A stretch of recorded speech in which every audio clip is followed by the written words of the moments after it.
আসসালামু আলাইকুম, সবাইকে স্বাগত জানাচ্ছি সিপিএ বাংলাদেশের post graduate diploma in income tax ম্যানেজমেন্টের আজকের ক্লাসে।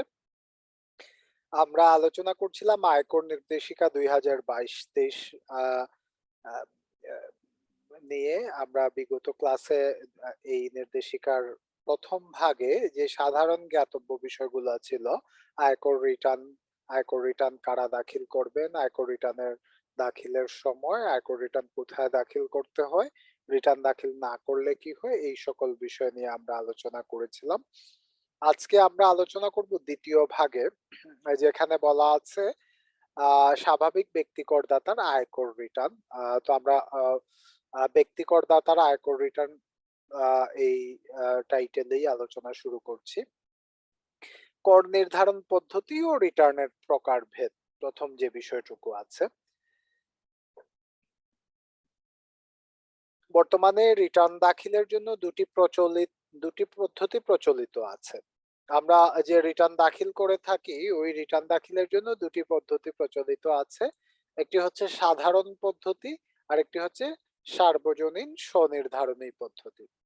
করদাতা সার্বজনীন স্বনির্ধারণী পদ্ধতিতে রিটার্ন দাখিল করতে চাইলে রিটার্ন ফরমে বিষয়টি চিহ্নিত করতে হবে। উদাহরণস্বরূপ, যারা 2016-17 কর বর্ষের নতুন প্রবর্তিত ফর্মে রিটার্ন দাখিল করবেন, তারা রিটার্নের প্রথম পৃষ্ঠার ক্রমিক 2-এ 82 বিবি ধারার অধীনে রিটার্ন দাখিল করা হয়েছে কিনা এ সংক্রান্ত তথ্যের বিপরীতে হায়ের ঘরে টিক চিহ্ন দেবেন। ক্রমিক 2-এ না এর ঘরে টিক চিহ্ন প্রদান করলে বা কোনো ঘরে টিক চিহ্ন প্রদান না করলে রিটার্নটি সাধারণ পদ্ধতির আওতায় দাখিলকৃত বলে গণ্য হবে। তবে এক পৃষ্ঠার আয়কর রিটার্ন ফর্ম আইটি ঘ 2020 সরাসরি সার্বজনীন স্বনির্ধারণী পদ্ধতিতে দাখিলযোগ্য রিটার্ন। তো এখানে আমরা প্রথমে রিটার্ন ফর্মের বিষয়টুকু দেখলাম যে দুই ধরনের পদ্ধতি আছে, একটা হচ্ছে সার্বজনীন স্বনির্ধারণী পদ্ধতি, একটা হচ্ছে সাধারণ পদ্ধতি। তো এখানে আমরা একটা দেখছি যে 2016-17 কর বর্ষে নতুন প্রবর্তিত ফর্মে, তার মানে 2016-17 কর বর্ষের থেকে একটা রিটার্ন ফর্ম আছে, যেটাকে নতুন রিটার্ন ফর্ম বলা হচ্ছে। আমি একটু রিটার্ন ফর্মটি আপনাদেরকে শেয়ার করছি। নিউ ট্যাক্স রিটার্ন ফর্ম যেটা বলা হচ্ছে 2016-17, এটা হচ্ছে আইটি গ 2016, এই ফর্মের নাম আইটি গ 2016। এটা 2016-17 কর বর্ষে প্রবর্তন করা হয়। এই হচ্ছে রিটার্ন ফর্ম। এই রিটার্ন ফর্মটি মোট 3টি পার্ট আছে, আমরা পরবর্তী আলোচনা করব। পার্ট 1, পার্ট 2 এবং পার্ট 3। এই 3টি পার্টের পরে এখানে আছে অ্যাকনলেজমেন্ট রিসিপ্ট, আমরা যদি বলি এই। তো এই হচ্ছে রিটার্ন ফর্ম। আপনারা দেখতে পাচ্ছেন 12 পৃষ্ঠা এখানে আছে। আমি 12 পৃষ্ঠার পুরো আহ, আহ, ব্যাখ্যা আপনাদেরকে দিচ্ছি। আমি প্রাথমিকভাবে বললাম যে 3টি পার্ট আছে রিটার্ন ফর্মের। তো আমরা আলোচনায় ফিরে যাই। এখানে বলা আছে যে যদি আমরা সার্বজনীন স্বনির্ধারণী পদ্ধতিতে রিটার্ন দাখিল করি, ওই পদ্ধতিকে বলা হচ্ছে 82 বিবি ধারার অধীন। মানে ইনকাম ট্যাক্স অর্ডিন্যান্সে সেকশন 82 বিবি তে এই বিষয়ে বলা আছে যে এটা হচ্ছে ইউনিভার্সাল সেলফ অ্যাসেসমেন্ট। আমরা এটা হচ্ছে ইনকাম ট্যাক্স অর্ডিন্যান্স, এটা bdlaws.minlaw.gov.bd তে গেলে পাবেন। আমি লিংকটা শেয়ার করেছিলাম আপনাদের সাথে। এখানে আপনারা দেখতে পাবেন যে সেকশন 82 বিবি আছে। ওই সেকশন 82 বিবি তে আমরা ইউনিভার্সাল সেলফ অ্যাসেসমেন্ট শব্দটি বলা আছে। ইউনিভার্সাল সেলফ অ্যাসেসমেন্ট, এটা কে বলবো আমরা সার্বজনীন স্বনির্ধারণী পদ্ধতি। তো আমরা যেটা দেখলাম নির্দেশিকায় বলা আছে যে ইউনিভার্সাল সেলফ অ্যাসেসমেন্টটাকে বলা হচ্ছে সার্বজনীন স্বনির্ধারণী পদ্ধতি। এখানে অনেকে স্বনির্ধারণী পদ্ধতি বলেন, কিন্তু স্বনির্ধারণী পদ্ধতি শব্দটি এখানে প্রযোজ্য না। এখানে হচ্ছে সার্বজনীন স্বনির্ধারণী পদ্ধতি, ইউনিভার্সাল সেলফ অ্যাসেসমেন্ট। এই টার্মটাই হচ্ছে কারেক্ট টার্ম 82 বি তে। তো আমরা যখন রিটার্ন ফর্ম ফিল আপ করবো, প্রথমেই রিটার্ন ফর্মে একে দেয়া আছে অ্যাসেসমেন্ট ইয়ার, দুইয়ে বলা আছে return submitted under section 82BB। এটা কোয়েশ্চন করা হয়েছে, একটা কোয়েশ্চন সাইন দেয়া আছে। এই কোয়েশ্চনের এগেইনস্টে যদি আমরা ইয়েসে টিক চিহ্ন দেই, টিক 1, তাহলে এটা 82BB বা সার্বজনীন স্বনির্ধারণ পদ্ধতি হিসাবে গণ্য হবে। আবার আমরা যদি নতে দেই তাহলে এটা 82BB সেকশনে দাখিলকৃত হবে না, তার মানে এটা সার্বজনীন স্বনির্ধারণ পদ্ধতিতে হবে না, এটা হবে সাধারণ পদ্ধতিতে, তখন এই রিটার্নটি দাখিলকৃত বলে গণ্য হবে। আমরা যদি কোনো জায়গাতেই টিক চিহ্ন না দেই তাহলেও এটি সাধারণ পদ্ধতিতে রিটার্ন সাধারণ পদ্ধতির আওতায় রিটার্নটি দাখিলকৃত বলে গণ্য করা হবে। এখানে দেখেন বা কোনো ঘরে টিক চিহ্ন প্রদান না করলে রিটার্নটি সাধারণ পদ্ধতির আওতায় দাখিলকৃত বলে গণ্য হবে। তবে এক পৃষ্ঠার আয়কর রিটার্ন ফর্ম, এটা আমরা পরে দেখব। একটা এক পৃষ্ঠার আয়কর রিটার্ন ফর্ম আছে, এই ফর্মটার নাম হচ্ছে আইটি ঘ 2020, আইটি ঘ 2020, যেটা 2020 সালে প্রবর্তন হয়েছে, তাই 2020 ইয়ারটা দেয়া আছে। ঘ ইনকাম ট্যাক্স এর ফর্ম ঘ 2020। এটা আমরা যেভাবেই সাবমিট করি না কেন এটা সার্বজনীন স্বনির্ধারণী পদ্ধতিতে দাখিলযোগ্য রিটার্ন হিসাবে গণ্য হবে। তো এই হচ্ছে আয়কর রিটার্ন ফর্ম। আয়কর রিটার্ন ফর্মে আমরা এখানে 82BB তে বা সার্বজনীন স্বনির্ধারণী পদ্ধতিতে দাখিলকৃত কিনা এই জায়গাতে আমরা কোয়েশ্চনটার আনসার করব। যদি ইয়েস দেই তাহলে সেটা সার্বজনীন স্বনির্ধারণী পদ্ধতিতে দাখিলকৃত হবে, যদি ন দেই তাহলে সেটা হবে না, সাধারণ পদ্ধতিতে হবে। এবং যদি কোনো জায়গায় টিক চিহ্ন না দেই তাহলে ধরে নেওয়া হবে এটা সাধারণ পদ্ধতিতে দাখিল করা হয়েছে। এই হচ্ছে প্রথম প্রারম্ভিক যে বিষয় বলা হয়েছে, কর নির্ধারণ পদ্ধতি রিটার্নের প্রকারভেদে। সার্বজনীন স্বনির্ধারণী পদ্ধতি এখানে বিস্তারিত বলা আছে। আমরা একটু পদ্ধতি সম্পর্কে একটু আলোচনা করি, তারপর আমরা রিটার্ন ফর্মে আলোচনায় যাব। সার্বজনীন স্বনির্ধারণী পদ্ধতিতে রিটার্ন দাখিলের ক্ষেত্রে করদাতা তার নিজের আয় নিজে নিরূপণ করে প্রযোজ্য আয়কর পরিশোধ করেন। নিজের আয়টি নিজে নিরূপণ করবেন করদাতা এবং প্রযোজ্য যে আয়কর থাকবে ওই আয়করটি পরিশোধ করবেন। 2022-23 করবর্ষে কোনো 12টি ডিজিট টিআইএন ধারী স্বাভাবিক ব্যক্তি করদাতা, যেটা বলা আছে এখানে, রিটার্নে প্রদর্শিত মোট আয়ের উপর প্রযোজ্য সমুদয় আয়কর ও সারচার্জ পরিশোধ পূর্বক 30 নভেম্বর 2022 তারিখের মধ্যে উপকর কমিশনার কর্তৃক মঞ্জুরকৃত বর্ধিত সময়ের মধ্যে সার্বজনীন স্বনির্ধারণী পদ্ধতিতে রিটার্ন দাখিল করতে পারবেন। এখন খেয়াল করে দেখেন, এখানে সার্বজনীন স্বনির্ধারণী পদ্ধতিতে রিটার্ন দাখিলটা শুধু আমরা এখানে ইয়েস এ টিক চিহ্ন দিলেই হবে না, এটা একটা ডেডলাইন আছে। ডেডলাইনটা কি আমরা জানি, ট্যাক্স ডেটা হচ্ছে ডেডলাইন। ট্যাক্স ডেটা কবে? 30 নভেম্বর 2022 আমাদের এই প্রযোজ্য করবর্ষ 2022-23 এর জন্য। এবং সার্বজনীন স্বনির্ধারণী পদ্ধতিতে রিটার্ন দাখিল করতে হলে অবশ্যই 12 ডিজিটের টিআইএন ধারী হতে হবে করদাতাকে। 12 ডিজিটের টিআইএন ধারী বলতে যারা পুরাতন করদাতা তারা জানেন যে আমাদের আগে পুরাতন একটা টিআইএন ছিল, ওই টিআইএন থাকলে হবে না। ইটিন যেটাকে বলা হয় বা ইলেকট্রনিক টিআইএন যেটা বলা হয়, ওই টিআইএনটা 12 ডিজিটের হয়ে থাকে। এই 12 ডিজিটের টিআইএন ধারী হতে হবে এবং টেক্সটের মধ্যে রিটার্ন সাবমিট করতে হবে। আরো একটা বিষয় আছে এখানে, সেটা হচ্ছে রিটার্ন দাখিলের সময় আপনাকে সমুদয় আয়কর প্রদর্শিত রিটার্নে করদাতা রিটার্নে প্রদর্শিত মোট আয়ের উপর সমুদয় আয়কর ও সারচার্জ পরিশোধ পূর্বক, মানে এটাও পরিশোধ করতে হবে আয়কর এবং সারচার্জ। এখন 30 নভেম্বর 2022 বা ট্যাক্সের মধ্যে যদি জমা না দেন তাহলে উপকর কমিশনার কর্তৃক মঞ্জুরিকৃত বর্ধিত সময়ের মধ্যে সার্বজনীন স্বনির্ধারণী পদ্ধতিতে রিটার্ন দাখিল করতে পারবেন। 12 ডিজিটের টিআইএন না থাকলে সার্বজনীন স্বনির্ধারণী পদ্ধতিতে রিটার্ন দাখিল করতে পারবেন না। তাছাড়া সমুদয় মোট আয়ের প্রযোজ্য সমুদয় আয়কর ও সারচার্জ পরিশোধ করা না হলে অথবা 30 নভেম্বর 2022 তারিখের মধ্যে উপকর কমিশনার কর্তৃক মঞ্জুরিকৃত বর্ধিত সময়ের মধ্যে দাখিলকৃত না হলে করদাতা রিটার্নটি সার্বজনীন স্বনির্ধারণের পদ্ধতির আওতায় পড়বে না। এই হচ্ছে সার্বজনীন স্বনির্ধারণী পদ্ধতিতে রিটার্ন দাখিলের শর্তসমূহ।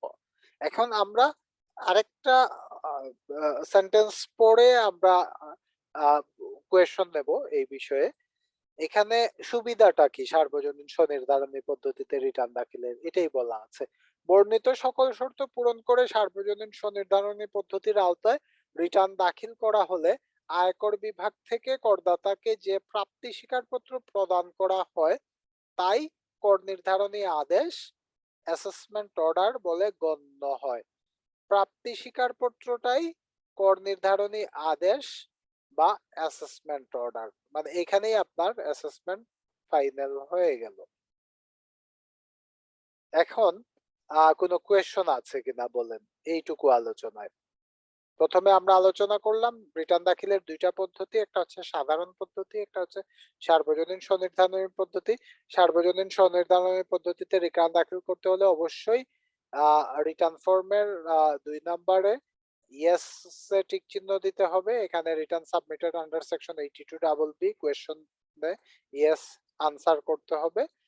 এবং আরো কিছু কন্ডিশন আছে, সেটা হচ্ছে আপনাকে 12 ডিজিটের টিআইএন থাকতে হবে, রিটার্নের সাথে প্রযোজ্য সমুদয় আয়কর সারচার্জ দিতে হবে এবং টেক্সটের মধ্যে কিংবা বর্ধিত সময়ের মধ্যে রিটার্ন সাবমিট করতে হবে। এই রিটার্ন সাবমিশনের সুবিধা হচ্ছে, এই রিটার্ন আমি প্রথমে বলেছিলাম যে এটাতে 3টা পার্ট আছে, পার্ট 1, পার্ট 2 এবং পার্ট 3। সেই সাথে আমি দেখিয়েছিলাম একটা অ্যাকনলেজমেন্ট রিসিপ্ট অফ রিটার্ন আছে। এই অ্যাকনলেজমেন্ট রিসিপ্ট বা প্রাপ্তি স্বীকার এই জায়গাতে যেটা বলা আছে এটাই কর নির্ধারণী আদেশ বা অ্যাসেসমেন্ট অর্ডার। তার মানে এটাই আপনার ফাইনাল হয়ে গেল রিটার্ন সাবমিশন এবং এটাই ফাইনাল অর্ডার হয়ে গেল। কোনো কোয়েশ্চন আছে কিনা এইটুকু আলোচনার মধ্যে?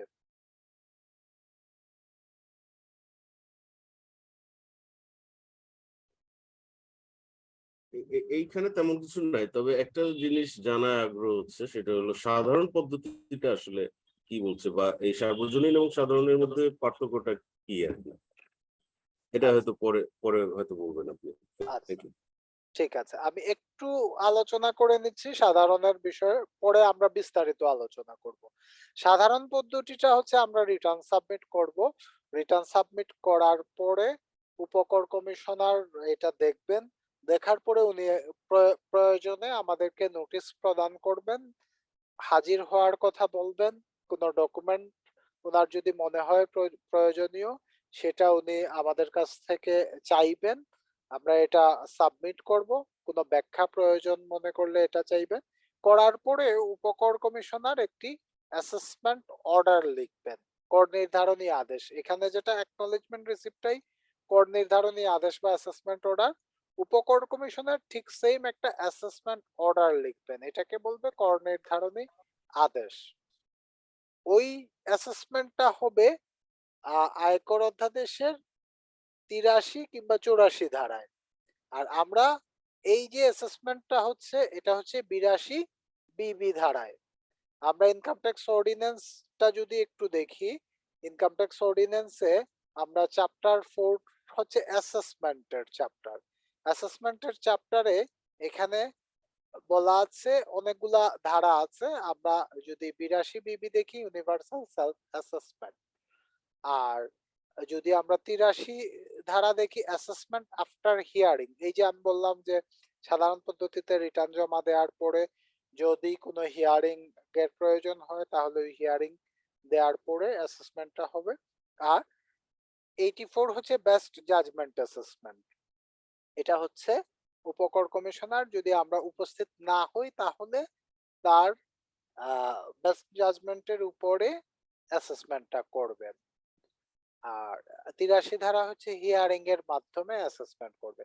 তার মানে সাধারণ পদ্ধতিতে রিটার্ন আমরা জমা দিলে এটা নিষ্পত্তি হচ্ছে না, অ্যাসেসমেন্ট অর্ডার ইস্যু হওয়ার আগ পর্যন্ত।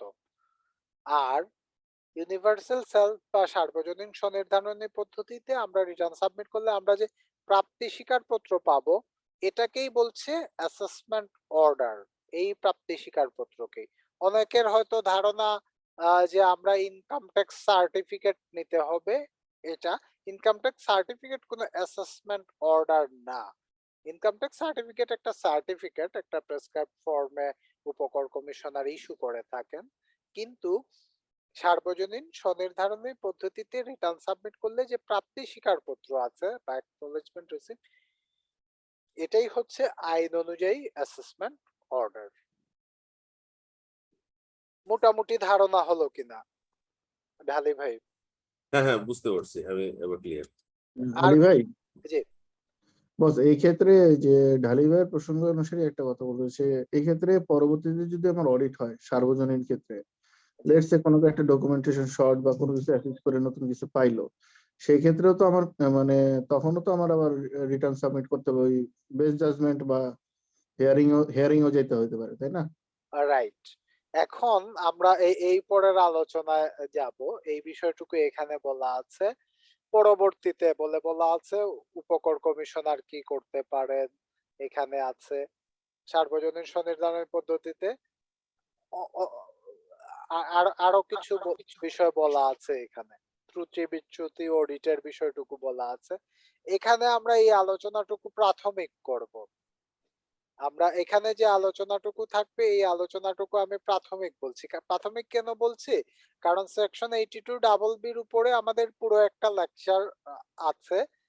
একটা পুরো ক্লাসই নিতে হবে সেকশন 82 ডাবল বির উপরে।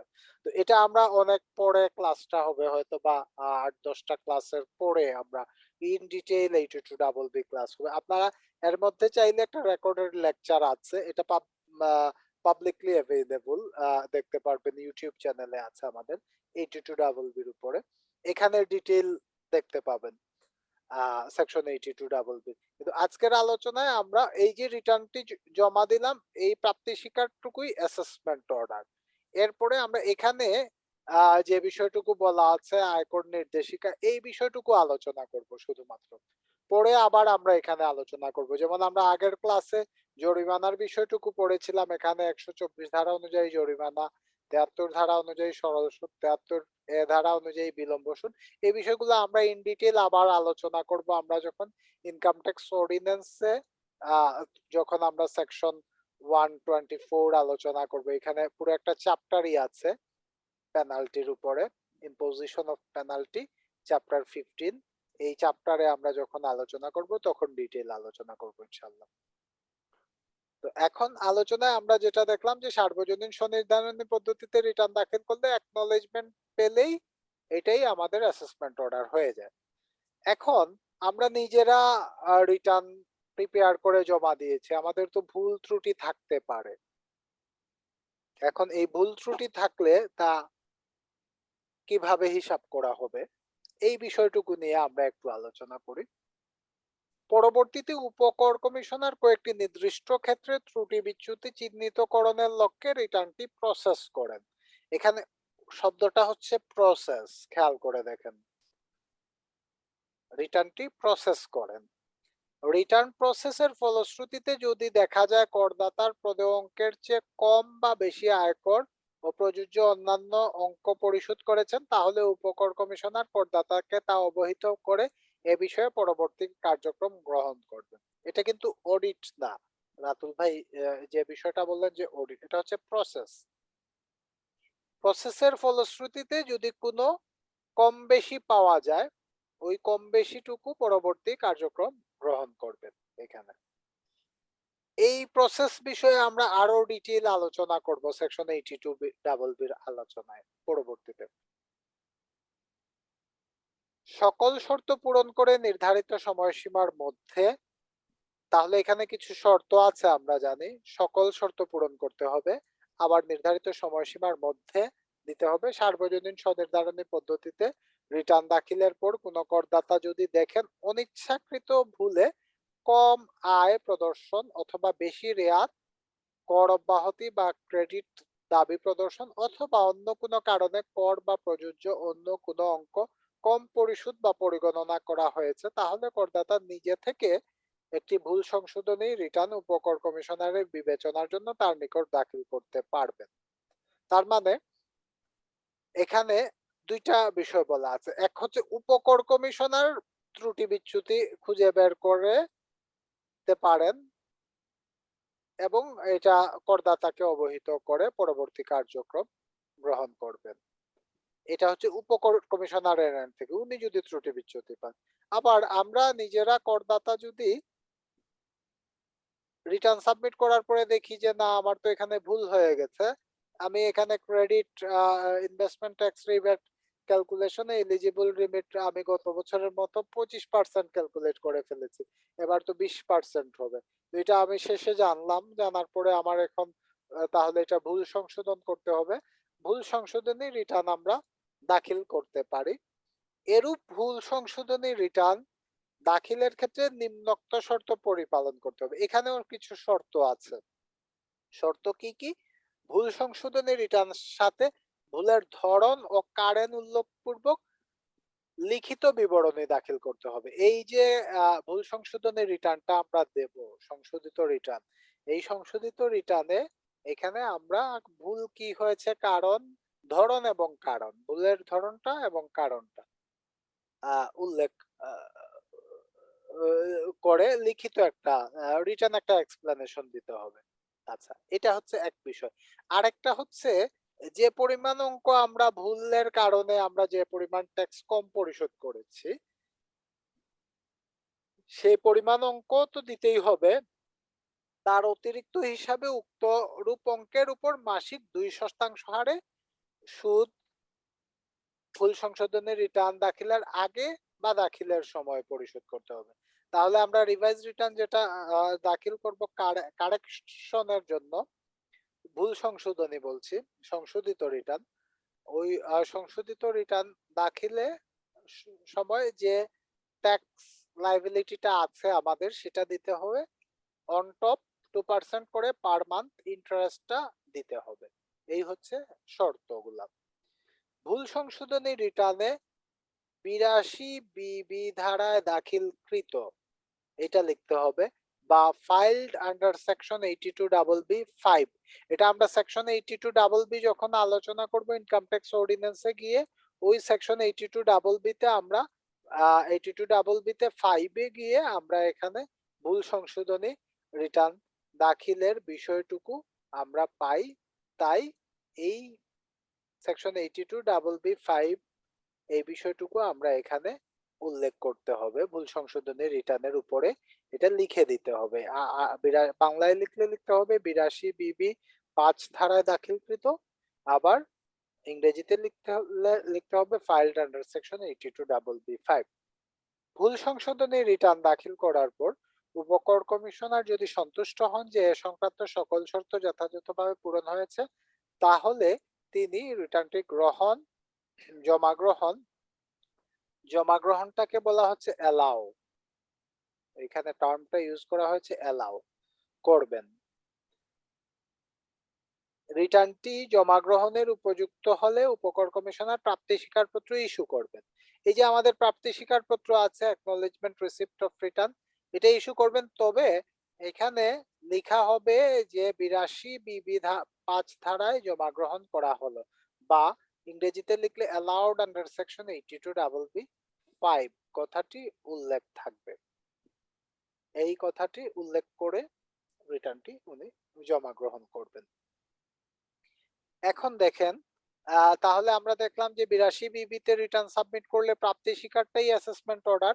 এখন ভুল থাকলে দুইটা এন্ড আছে, হয় উপকর কমিশনারের এন্ডে ভুল ধরতে পারেন তাহলে উনি প্রসেস করবেন, আর যদি করদাতা নিজে ভুল দেখেন তাহলে উনি রিভাইজ রিটার্ন সাবমিট করবেন। এটা উপকর কমিশনারের নোটিশের প্রেক্ষিতেও করতে পারেন চাইলে। শর্তগুলা বলা আছে, ভুলের ধরন কারণ উল্লেখপূর্বক লিখিত বিবরণ দিতে হবে, ট্যাক্স লাইবিলিটি যেটা অ্যারাইজ করবে এটা দিতে হবে, অন টপ এটার উপরে 2% পার মান্থ ইন্টারেস্ট দিতে হবে, এবং সেই সাথে লিখে দিতে হবে return submitted ফাইলড under section 82BB5 কিংবা 82BB 5 ধারায় দাখিলকৃত। রিসিভ করার পরে উপকর কমিশনার যদি সন্তুষ্ট হন তাহলে উনি অ্যাকনলেজমেন্টে এভাবে ইস্যু করবেন, তাহলেই এখানে কার্যক্রম সমাপ্ত। এখন এই কার্যক্রমের জন্য সময় নির্ধারণ করে দেয়া আছে 180 দিন। তবে সার্বজনীন স্বনির্ধারণী রিটার্ন দাখিলে 180 দিন অতিক্রান্ত হলে, 180 দিন যদি পার হয়ে যায় তাহলে এটা আর কার্যকর থাকবে না।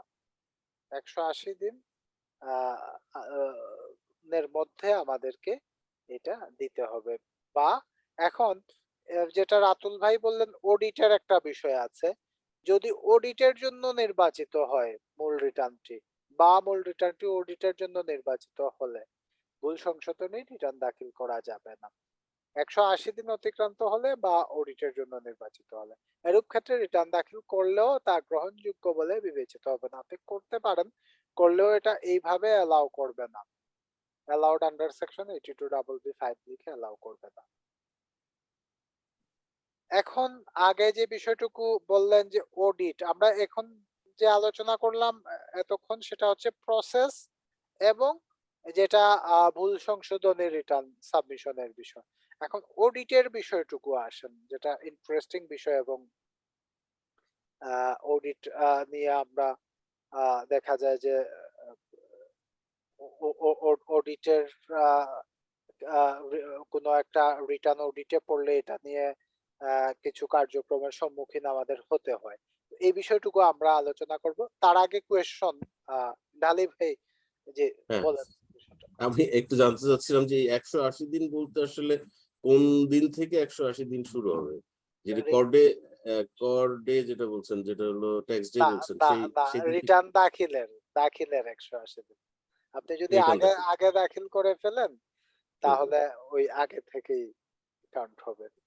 আচ্ছা, থ্যাংক ইউ।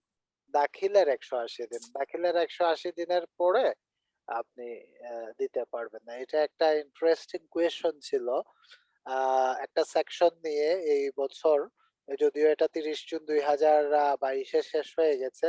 সেকশন 19 19 পেন্টায়ে বলি আমরা, 19 পাঁচটায় একটা স্পেশাল প্রভিশন ছিল 19 এর পেন্টায়ে।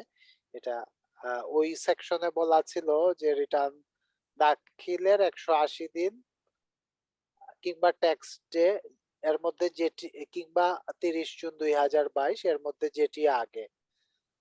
তো এই জায়গাতে দেখা গেল যে যারা আগে রিটার্ন সাবমিট করেছেন অনেক আগে 180 দিন হয়ে গেছে, তারা এই সুযোগটি পাচ্ছেন না ওই ধারায় আর কি।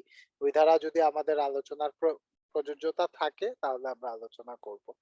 তো এখানে সেই এটা ক্ষেত্রে সেই উল্লেখ। ক্ষেত্রে আপনার 180 দিন কাউন্ট কি এনবিআর এর ক্ষেত্রেও প্রযোজ্য হবে, না আমাদের শুধু যারা ট্যাক্স পেয়ার তাদের ক্ষেত্রে প্রযোজ্য হবে? এখানে বলা আছে যে ভুল সংশোধনের রিটার্ন দাখিল প্রসেস তো তারা করতে পারবে। এখানে ভুল সংশোধনী রিটার্ন দাখিল করার ক্ষেত্রে ভুল সংশোধনী রিটার্ন তো ট্যাক্স পেয়ার দাখিল করছে। এখানে তো দুইটা এন্ডের কাজ আমরা দেখলাম, একটা হচ্ছে প্রসেস যেটা উপকর কমিশনার করবেন উনি যদি ভুল ত্রুটি পান, আর ভলান্টারিলি আমরা যদি রিটার্ন সংশোধন করে দেই কোনো ভুল যদি পেয়ে থাকি তাহলে সেটা আমাদের সংশোধনের সময়সীমা হচ্ছে 180 দিন। এটা আগে 90 দিন ছিল, এটা বাড়িয়ে 180 দিন করা হয়েছে। ক্লিয়ার কিনা এই জায়গায়? আর কারো কোয়েশ্চন আছে কিনা? আমার একটা কোশ্চেন ছিল, জি, এই কারা সাধারণ ইসে রিটার্ন দাখিল করবে, কারা স্বনির্ধারণী পদ্ধতিতে রিটার্ন দাখিল করবে, এরকম কি কোনো আইডেন্টিফাই করা আছে যে এরা এরা সাধারণ পদ্ধতি, এরা এরা স্বনির্ধারণী পদ্ধতি? না, সবাই আহ সাধারণ পদ্ধতিতে রিটার্ন দাখিল করতে পারে। সার্বজনীন স্বনির্ধারণী পদ্ধতিতে রিটার্ন দাখিল করা হচ্ছে আহ আয়কর অধ্যাদেশের 82BB ধারায় একটা বিশেষ সুযোগ। আপনি চাইলে এটা রিসিভ করতে পারবেন, চাইলে নাও করতে পারেন। তবে আপনি যদি এটা রিসিভ করতে চান তাহলে কিছু কন্ডিশন বলা আছে এখানে, যে আপনার 12 ডিজিটের টিআইএন থাকতে হবে, আপনাকে কর দিবসের মধ্যে দিতে হবে, যেটা 30 নভেম্বর 2022 এই কর বর্ষের জন্য, এবং রিটার্ন দাখিলের সময়ই কিংবা তার আগেই আপনাকে সব ট্যাক্স সারচার্জ যা আছে সব পেমেন্ট করে ফেলতে হবে। এসব কন্ডিশন ফিল আপ করলে আপনি সার্বজনীন স্বনির্ধারণ পদ্ধতিতে রিটার্ন দাখিল করতে পারবেন। কিন্তু যা যে কেউ চাইলে সাধারণ পদ্ধতিতেও রিটার্ন দাখিল করতে পারে। মনে করেন আপনি আপনার আয়কর রিটার্ন দাখিল করবেন এই মাসে, মনে করেন আপনি বিগত অর্থ বছরের যে সমাপ্ত আয় বছর এটার উপরে রিটার্ন 2022-23 কর বছরের রিটার্ন দাখিল করবেন। এখন আপনি চাইলে সাধারণ পদ্ধতিতেও দাখিল করতে পারেন, চাইলে সার্বজনীন স্বনির্ধারণ পদ্ধতিতেও দাখিল করতে পারেন। এটা আপনার উপরে ডিপেন্ড করবে। আপনি যদি সাধারণ পদ্ধতিতে দাখিল করেন তাহলে এখানে ন দেবেন কিংবা কোনো জায়গায় টিক চিহ্ন দেবেন না। সাধারণত ন দেওয়াটাই বেটার 82 দিতে এই জায়গাতে। এই হচ্ছে পার্থক্য, আর কিছু না। কোনো সাপ্লিমেন্টারি কোয়েশ্চন? আমি কি একটা কোশ্চেন করতে পারি? জি প্লিজ। যে আর প্রসেসে যদি মানে কোনো উপকর কমিশনার যদি কোনো ভুল ত্রুটি ধরতে পারেন, সেক্ষেত্রে কি আমরা কি 82BB তে দিব নাকি 82BB5 এ? প্রসেসে যদি কোনো ভুল ত্রুটি হয় তাহলে আমরা 82BB5 এ দেব। 82BB তে আপনি একবারই রিটার্ন দাখিল করতে পারেন। আর সেক্ষেত্রে কি আমাকে কি তাহলে যে যদি প্রসেসে কোনো ভুল ত্রুটি ধরা পড়ে তাহলে আমার ইন্টারেস্ট বা ডিলে চার্জ এগুলো কি দিতে হবে কিনা? অবশ্যই দিতে হবে, জরিমানা অবশ্যই দিতে হবে। সেটা কিসের উপর মানে আমার total Difference between tax payable and tax paid during submission of the return, ভাই যেটা পার্থক্য আছে, মনে করেন আপনার ট্যাক্স পে করেছেন 35,000 টাকা, এখন প্রসেসে দেখা গেল যে না আপনার এটা হবে 50,000 টাকা। তো এই যে পার্থক্য 15,000 টাকা আছে, ওই 15,000 টাকা আপনাকে ট্যাক্স দিতে হবে। এই সাথে আপনাকে 2% করে পার মান্থ ইন্টারেস্ট দিতে হবে ওই 15,000 টাকার উপরে, পুরো টাকার উপরে না, যে পার্থক্যটুকু ওই পার্থক্যের উপরে। Thank you. আর কোনো কোয়েশ্চন আছে কিনা এই জায়গায়? একটা প্রশ্ন ছিল, মানে খুব ছোট একটা প্রশ্ন। এই যে আমরা যে ইনকাম ট্যাক্সের ছাড় চার্জ করি, তো আসলে এই ছাড় চার্জটা আমরা কিভাবে নির্ধারণ করি, বা এই বিষয়টা আসলে আচ্ছা, বিষয়টা সারচার্জ নিয়ে আমরা আলোচনা করব, আরো আরো পরে আলোচনা করব, তাই এখন আর আমি এটা আলোচনা করছি না। সাধারণত ওয়েলথের উপরে সারচার্জ হয়। হ্যাঁ, আমরা পরে আলোচনা করব সারচার্জ নিয়ে, ঠিক আছে? এই আলোচনায় আমরা সারচার্জ আনছি না এখন আপাতত। আমাদের টপিকে মানে ঠিক থাকার জন্য আমরা আলোচনা করব সারচার্জ নিয়ে। আপাতত আজকের ক্লাসে এটা প্রাসঙ্গিক ধরছি না, আজকে আমরা এইটুকু আলোচনা করছি, ঠিক আছে?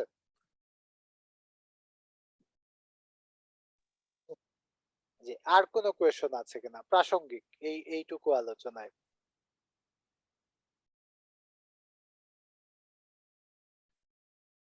কোয়েশ্চন না থাকলে আমি পরের ইয়েতে যাচ্ছি। এখানে অডিটের যে বিষয়টুকু আছে, এখন মনে করেন আমরা রিটার্ন দাখিল করলাম, এটা প্রসেসও পড়লো না, আবার এটা আমরা ভুল ভ্রান্তিও করলাম না, কিংবা করলেও আমাদের এটা নজরে আসলো না।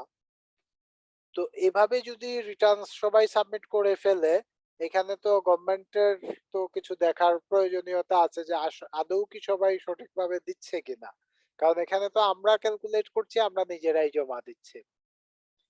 তো এই ক্ষেত্রে জাতীয় রাজস্ব বোর্ড নির্ধারিত মাপকাঠির ভিত্তিতে সার্বজনীন স্বনির্ধারণী পদ্ধতিতে দাখিলকৃত কোন রিটার্ন বা ভুল সংশোধনী রিটার্ন অডিটের জন্য নির্বাচন করে তা উপকর কমিশনারের নিকট প্রেরণ করতে পারবে। তাহলে অডিটের জন্য জাতীয় রাজস্ব বোর্ড নির্ধারণ করবে এবং উপকর কমিশনারের কাছে এটা প্রেরণ করবে, এটা অডিট করার জন্য।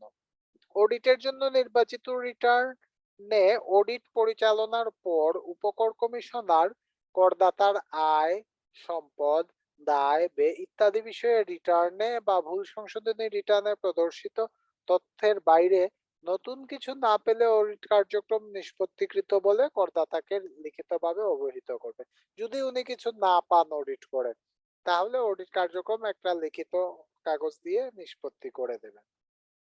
আর যদি অডিট পরিচালনার ফলশ্রুতিতে প্রাপ্ত তথ্যে দেখা যায় করদাতার রিটার্নে বা ভুল সংশোধনী রিটার্নে তার আয়, সম্পদ, দায়, ব্যয় ইত্যাদির তথ্য যথাযথভাবে প্রতিফলিত হয়নি, তাহলে উপকর কমিশনার অডিটে প্রাপ্ত তথ্য অবহিত করে করদাতাকে নোটিশ প্রদান করবেন। তাহলে একটা নোটিশ দেবেন করদাতাকে অডিটে প্রাপ্ত তথ্য অবহিত করে। এতে নোটিশে উল্লেখিত সময়ের মধ্যে অডিটে প্রাপ্ত তথ্যের প্রতিফলন ঘটিয়ে সংশোধিত রিটার্ন বা রিভাইজ রিটার্ন, এখানে বলা হচ্ছে রিভাইজ রিটার্ন, সংশোধিত রিটার্ন, ঠিক আছে। এর আগে আমরা বলছি যেটা প্রসেসে, এটা হচ্ছে আমরা ভুল সংশোধনী রিটার্ন বলছি, ঠিক আছে। আগে আমরা বলছি ভুল সংশোধনী রিটার্ন, আর এখন আমরা বলছি এটা সংশোধিত রিটার্ন। সংশোধিত রিটার্ন দাখিলের জন্য এবং উক্তরূপ সংশোধিত রিটার্নের ভিত্তিতে প্রযোজ্য কর ও অন্যান্য প্রদেয় অঙ্ক রিটার্নে দাখিলের আগে বা দাখিলের সময় পরিশোধের জন্য বলা থাকবে। নোটিশের প্রেক্ষিতে যদি করদাতা কর্তৃক সংশোধিত রিটার্ন দাখিল করা হয় এবং উপকর কমিশনার যদি এই মর্মে সন্তুষ্ট হন যে রিটার্নটিতে অডিটে প্রাপ্ত তথ্যের যথাযথ প্রতিফলন হয়েছে এবং সংশোধিত রিটার্নের ভিত্তিতে প্রযোজ্য কর ও অন্যান্য প্রদেয় অঙ্ক রিটার্ন দাখিলের আগে বা দাখিলের সময় সম্পূর্ণরূপে পরিশোধিত হয়েছে, তাহলে উপকর কমিশনার সংশোধিত রিটার্নটি গ্রহণ করে করদাতাকে একটি গ্রহণপত্র, এই গ্রহণপত্রকে আমরা বলছি লেটার অফ অ্যাকসেপ্টেন্স, প্রদান করবেন। লেটার অফ অ্যাকসেপ্টেন্স প্রদান করবেন। তো এই জায়গাতে শেষ হয়ে যায়। যদি রিভাইজ রিটার্ন দেয়া হয়, রিভাইজ রিটার্নে সবকিছু চলে আসে। তো সাধারণত দেখা যায় যে এইরকম ভাবে খুব কম শেষ হয় একটা রিটার্ন অডিটে পড়লে। যদিও রিভাইজ রিটার্ন দিয়ে দিলে, একটা লেটার অফ অ্যাকসেপ্টেন্স দিয়ে দিলে হয়ে যায়, কিন্তু অনেক সময় দেখা যায় এইটুকু হওয়া সত্ত্বেও উপকর কমিশনার আবার অতিরিক্ত কর নির্ধারণী আদেশ প্রস্তুত করেন, যেটার প্রয়োজনীয়তা নেই অনেক ক্ষেত্রে। তো দেখা যায় যে যদি আমরা পার্সেন্টেজ হিসাব করি, একটা পার্সেন্টেজ তো লেটার অফ অ্যাকসেপ্টেন্স ইস্যু করা উচিত। তো এটা আমরা খুব কমই দেখি। এছাড়া পরবর্তীতে কি হয় আমরা আলোচনা করছি, তার আগে একটু কোয়েশ্চন নেব ঢালি ভাই। জি। একটা বিষয় হলো জানা দরকার, অডিট বলতে কি ট্যাক্স অফিসে যারা কর্মরত আছেন তারা হলো এটা চেক করে যদি ভুল পান বা চেক করেন, সেটা কি অডিট বলা হচ্ছে, না অন্য কোনো পদ্ধতি তারা ফলো করে?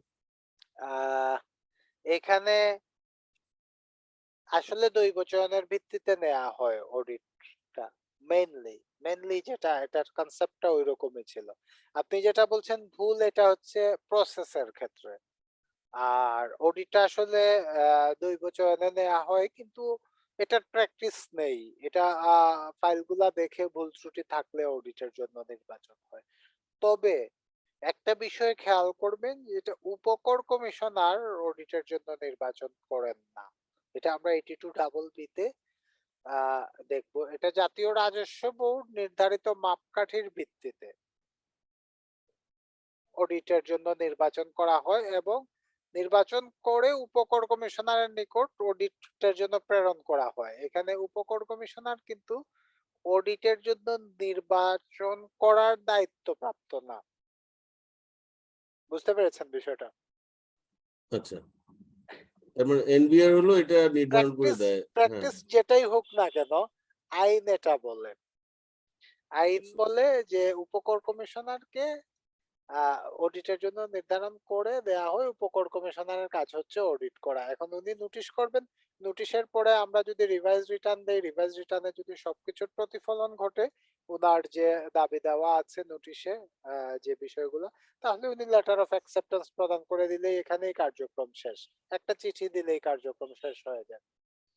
কিন্তু যদি নোটিশে উল্লেখিত সময়ের মধ্যে বা উপকর কমিশনার কর্তৃক এতদুদ্দেশ্যে মঞ্জুরিকৃত বর্ধিত সময়ের মধ্যে করদাতা সংশোধিত রিটার্ন দাখিলে ব্যর্থ হন, অথবা করদাতা সংশোধিত রিটার্ন দাখিল করলেও রিটার্নটিতে অডিটে প্রাপ্ত তথ্যের যথাযথ প্রতিফলন না থাকে, অথবা সংশোধিত রিটার্নের ভিত্তিতে প্রযোজ্য কর ও অন্যান্য প্রদেয় অঙ্ক রিটার্ন দাখিলের আগে বা দাখিলের সময় সম্পূর্ণরূপে পরিশোধিত না হয়, তাহলে উপকর কমিশনার 83 বা 84 ধারা অনুযায়ী যেটি প্রযোজ্য কর নির্ধারণ কার্যক্রম গ্রহণ করবেন। এখানে দেখেন আমি আগে বলেছিলাম যে সাধারণ পদ্ধতি যখন বলেছিলাম তখন বলেছিলাম যে সার্বজনীন স্বনির্ধারণী পদ্ধতি হচ্ছে 82 বিবি একটা অ্যাসেসমেন্টের ধারা। এই ধারায় একটা অ্যাসেসমেন্ট আমরা রিটার্ন সাবমিশনের সাথে সাথে অ্যাকনলেজমেন্ট রিসিপ্টের মাধ্যমে অ্যাসেসমেন্ট অর্ডার হয়ে যায়, কিন্তু অডিটে পড়লে সেটা লেটার অফ অ্যাকসেপ্টেন্সের মাধ্যমে অ্যাসেসমেন্ট হতে পারে, অথবা যদি এটা যথাযথ না হয় সংশোধিত রিটার্ন, তাহলে 83 ধারা অথবা 84 ধারা অনুযায়ী অ্যাসেসমেন্ট কার্যক্রম গ্রহণ করবে। যে ধারাগুলা সম্পর্কে আমরা পরে বিস্তারিত আলোচনা করব এই ধারাগুলা সম্পর্কে। তো এইটুকু বিষয়ে কোনো কোয়েশ্চন আছে কিনা?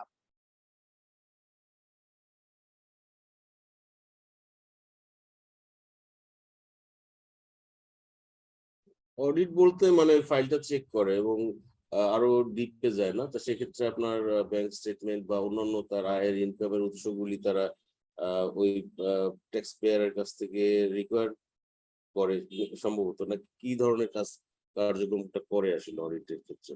এটা যদি একটু দাখিলকৃত যে ডকুমেন্ট গুলা আছে এই ডকুমেন্টের সাথে আপনার আগের নথিতে যা আছে পূর্ববর্তী বছরে পার্থক্য, উপকর কমিশনারের কিছু ইয়ে থাকতে পারে, অবজারভেশন থাকতে পারে, আপনার ব্যাংক ডিপোজিট নিয়ে থাকতে পারে, আপনার কোনো অ্যাসেট নিয়ে থাকতে পারে, আপনার ফ্যামিলি এক্সপেন্ডিচার নিয়ে থাকতে পারে, স্যালারির ক্ষেত্রে রিবেট কিংবা অন্যান্য বিষয় নিয়ে থাকতে পারে। তো এইভাবে বিভিন্ন বিষয়ে বাড়ি ভাড়ায় আয়ের ক্ষেত্রে আপনার সংশ্লিষ্ট তথ্যাবলী জানতে চাইতে পারে, ক্যাপিটাল গেইনের ক্ষেত্রে অন্যান্য ডকুমেন্ট, মানে বিভিন্ন ক্ষেত্রে আপনার যে বিষয়গুলা মনে হয় যে এখানে আপনি কর কম প্রদান করেছেন কোনো জায়গায়, কিংবা কোনো বিষয়গুলো আর একটু ভালোভাবে দেখে কর নির্ধারণে কার্যক্রম নেওয়া উচিত, সেক্ষেত্রেই অডিট করবে আর কি। আচ্ছা, এটা কি ডিফারেন্ট ট্যাক্স বলা হয়? যে এখন যে কথাটুকু বললেন যে অডিটের পরে যে মূলত এটা কি ডিফারেন্স ট্যাক্স বলা হয়? মানে ট্যাক্সের যে ডিফারেন্স যেটা আছে হ্যাঁ, হ্যাঁ, হ্যাঁ, হ্যাঁ। এটা আমরা আগে বলেছিলাম প্রসেসের ক্ষেত্রে কিংবা রিভাইজ রিটার্নের সময়, তখন যে পার্থক্যটুকু আছে ওটা তো দিতে হবে, এবং 2% সুদও দিতে হবে। আবার যখন আপনার অ্যাসেসমেন্ট করবে অডিটের পরে 83 কিংবা 84 ধারায় যেটা আমরা দেখলাম, ওই অ্যাসেসমেন্ট করার পরে তো একটা ডিমান্ড হবে, ওই ডিমান্ড এবং আপনি আগে যে ট্যাক্স প্রদান করেছেন এই দুটার মধ্যে যে পার্থক্য, ওই পার্থক্যটুকু আপনাকে দিতে হবে এবং ইন্টারেস্টটা দিতে হবে প্রযোজ্য ক্ষেত্রে। আচ্ছা, প্রসেসের ক্ষেত্রে আমরা 2% দিলাম, আর এই যে অডিট করার পরে যে ডিফারেন্সটা হবে এটার ক্ষেত্রেও কি হচ্ছে? হ্যাঁ, ওইভাবেই দিতে হবে। সেটা ডিপেন্ড করে কতদিন পরে অডিট হলো এটার উপরে। 10% সরল সুদ সর্বোচ্চ 2 বছর, যদি বেশি লেটে হয়। আমরা ওই যে যখন জরিমানার ধারাগুলা পড়বো তখন আমরা এগুলা নিয়ে বিস্তারিত আলোচনা করব। আপাতত আমরা জরিমানাটুকু হবে এবং 2% যেটা পার মান্থ এই বিষয়টুকু আমরা জানলাম। আর 83-84 ধারায় অ্যাসেসমেন্ট হওয়ার পরে একটা ডিমান্ড হবে, ওই ডিমান্ডের প্রেক্ষিতে আপনাকে ট্যাক্স দিতে হবে এবং সেই সাথে প্রযোজ্য ক্ষেত্রে জরিমানা এবং বিলম্ব সুদ দিতে হবে। ক্লিয়ার কিনা? জি, clear। আহ, এখন আহ, আহ, আর আর আরেকটা বিষয় আছে, উল্লেখ্য এ ধারায় দাখিলকৃত কোনো ভুল সংশোধনী রিটার্ন বা সংশোধিত রিটার্নে যদি করমুক্ত আয় বা হ্রাসকৃত হারে করযোগ্য আয় প্রদর্শন করা হয়, তাহলে উক্ত উক্ত রিটার্নে মূল রিটার্ন অপেক্ষা যে পরিমাণ অতিরিক্ত করমুক্ত আয় বা হ্রাসকৃত হারে করযোগ্য আয় প্রদর্শন করা হবে তা করদাতার অন্যান্য সূত্রের আয় হিসাবে গণ্য হবে। এটা খুব গুরুত্বপূর্ণ বিষয়। অনেকে ভাবেন যে আমরা অডিটে পড়েছে তো কোনো ক্যাশ টাকার ব্যাখ্যা দেওয়া যাচ্ছে না, তো বিভিন্ন ধরনের আয় আছে যেটা আমরা পোল্ট্রি কিংবা ফিশারিজ থেকে আয় হতে পারে, কিংবা গরুর গবাদি পশুর খামার থেকে আয় হতে পারে। এসব আয়ের ক্ষেত্রে যে বিভিন্ন রিডিউস ট্যাক্স রেটের কথা বলা আছে, যে বিষয়গুলো আমরা পরে আলোচনা করব। তো আমরা যদি রিভাইজ রিটার্নে কোনো রিডিউস ট্যাক্স রেটের ইনকাম দেখাই, সেটা অ্যাকসেপ্ট হবে না। এটা রেগুলার রেটে ট্যাক্স হবে এই ক্ষেত্রে। এটা হচ্ছে একটা পার্থক্য। রিভাইজ রিটার্নে কোনো সময় রিডিউস ট্যাক্স রেট কিংবা ট্যাক্স ফ্রি ইনকাম দেখানো যাবে না।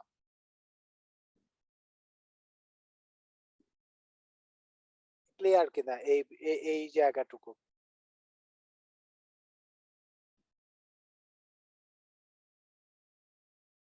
এটা ক্লিয়ার হলে এখন আমরা একটা পদ্ধতি জানবো, যার মাধ্যমে আমরা রিটার্ন অডিটে পড়ার সম্ভাবনা থাকবে না। এই পদ্ধতিটুকু কি আমরা দেখি। সার্বজনীন স্বনির্ধারণী পদ্ধতিতে 2022-23 কর বর্ষে দাখিলকৃত কোন রিটার্ন বা সংশোধিত রিটার্নে অব্যবহিত পূর্ববর্তী কর বর্ষের নিরূপিত আয় অপেক্ষা ন্যূনতম 15% বেশি আয় প্রদর্শন করা হলে এবং করদাতা আয়কর অধ্যাদেশ 1984 এর ধারা 75 এ 108 এবং 108 এ এই 75 এ 108 এবং 108 এ সম্পর্কে আমরা পরে বিস্তারিত আলোচনা করব। এ বর্ণিত শর্তাবলী পরিপালন করলে এবং নিম্নোক্ত সকল শর্ত, তাহলে নিম্নোক্ত সকল শর্ত পূরণ করলে, এই ধারাগুলা যে শর্ত আছে এই শর্ত পরিপালন করতে হবে এবং নিম্নোক্ত সকল শর্ত পূরণ করলে সে রিটার্নটি অডিট কার্যক্রমের আওতা বহির্ভূত থাকবে। দেখেন ইন্টারেস্টিং বিষয়, আপনি যদি আগের বছরের থেকে এই বছর 15% বেশি আয় প্রদর্শন করেন, বেশি আয়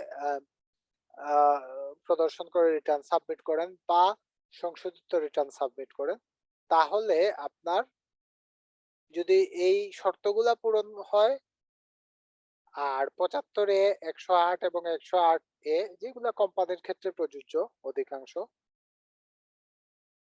এই শর্তগুলা পরিপালন করেন, তাহলে আপনার আয়কর রিটার্নটি অডিটের কার্যক্রমের বাইরে থাকবে। আসেন এখন দেখি আমরা শর্তগুলা কি।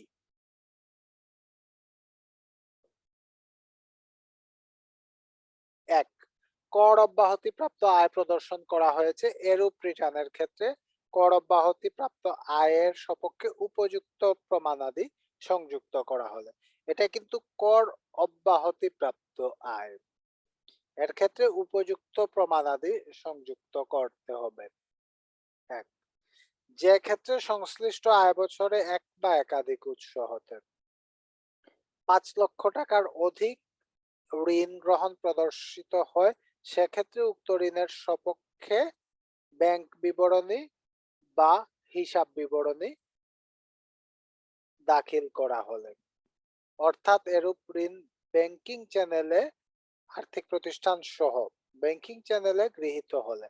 দেখেন এখানে এক বা একাধিক উৎস হতে 5 লাখ টাকার বেশি। অনেকে কোয়েশ্চন করেন যে না আমি তো একজনের কাছ থেকে লোন নিয়েছি 3 লাখ আর একজনের কাছ থেকে নিয়েছি 2 লাখ, এই হয়েছে 5 লাখ, তো আমার তো 5 লাখ টাকা হয়নি। এখানে বলা আছে এক বা একাধিক উৎস হতে 5 লক্ষ।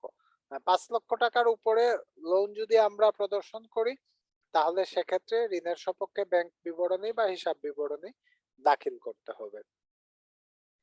সংশ্লিষ্ট আয় বছরে কোনো দান গ্রহণ না হলে, কোনো দান গ্রহণ করলে এই 15% বেশি আয় প্রদর্শন করে যে অডিট কার্যক্রমের আওতার বাইরে থাকার যে সুযোগটুকু এটা থাকবে না। ধারা 44 অনুযায়ী কর অব্যাহতি প্রাপ্ত বা হ্রাসকৃত হারে করযোগ্য কোনো আয় প্রদর্শন করা না হলে। ধারা 44 আমরা আলোচনা করব।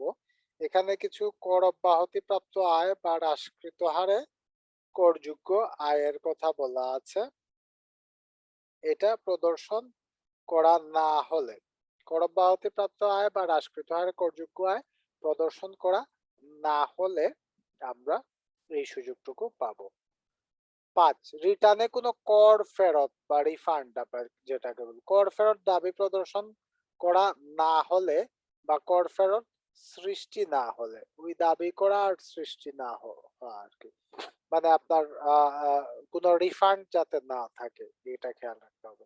তাহলে এই যে 5টা শর্ত আছে, এই 5টা শর্ত পূরণ করে কেউ যদি বিগত বছরের আয় থেকে এই বছর ন্যূনতম 15% বেশি আয় প্রদর্শন করেন, তাহলে তার রিটার্ন অডিট করা যাবে না। এটা একটা গ্রে জোন দেওয়া হয়েছে এখানে আইনের মধ্যে।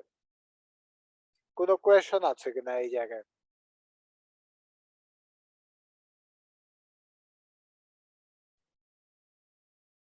এটা কি উৎসাহিত করার জন্য বলে মনে করছেন না কোনো?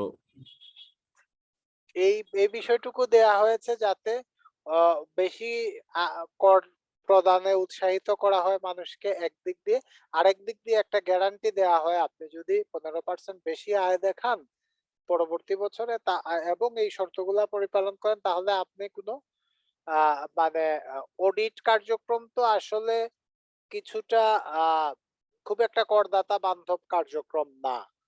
অডিট কার্যক্রম এটার তো আপনার হিয়ারিং এর বিষয় আছে, অ্যাসেসমেন্টের বিষয় আছে।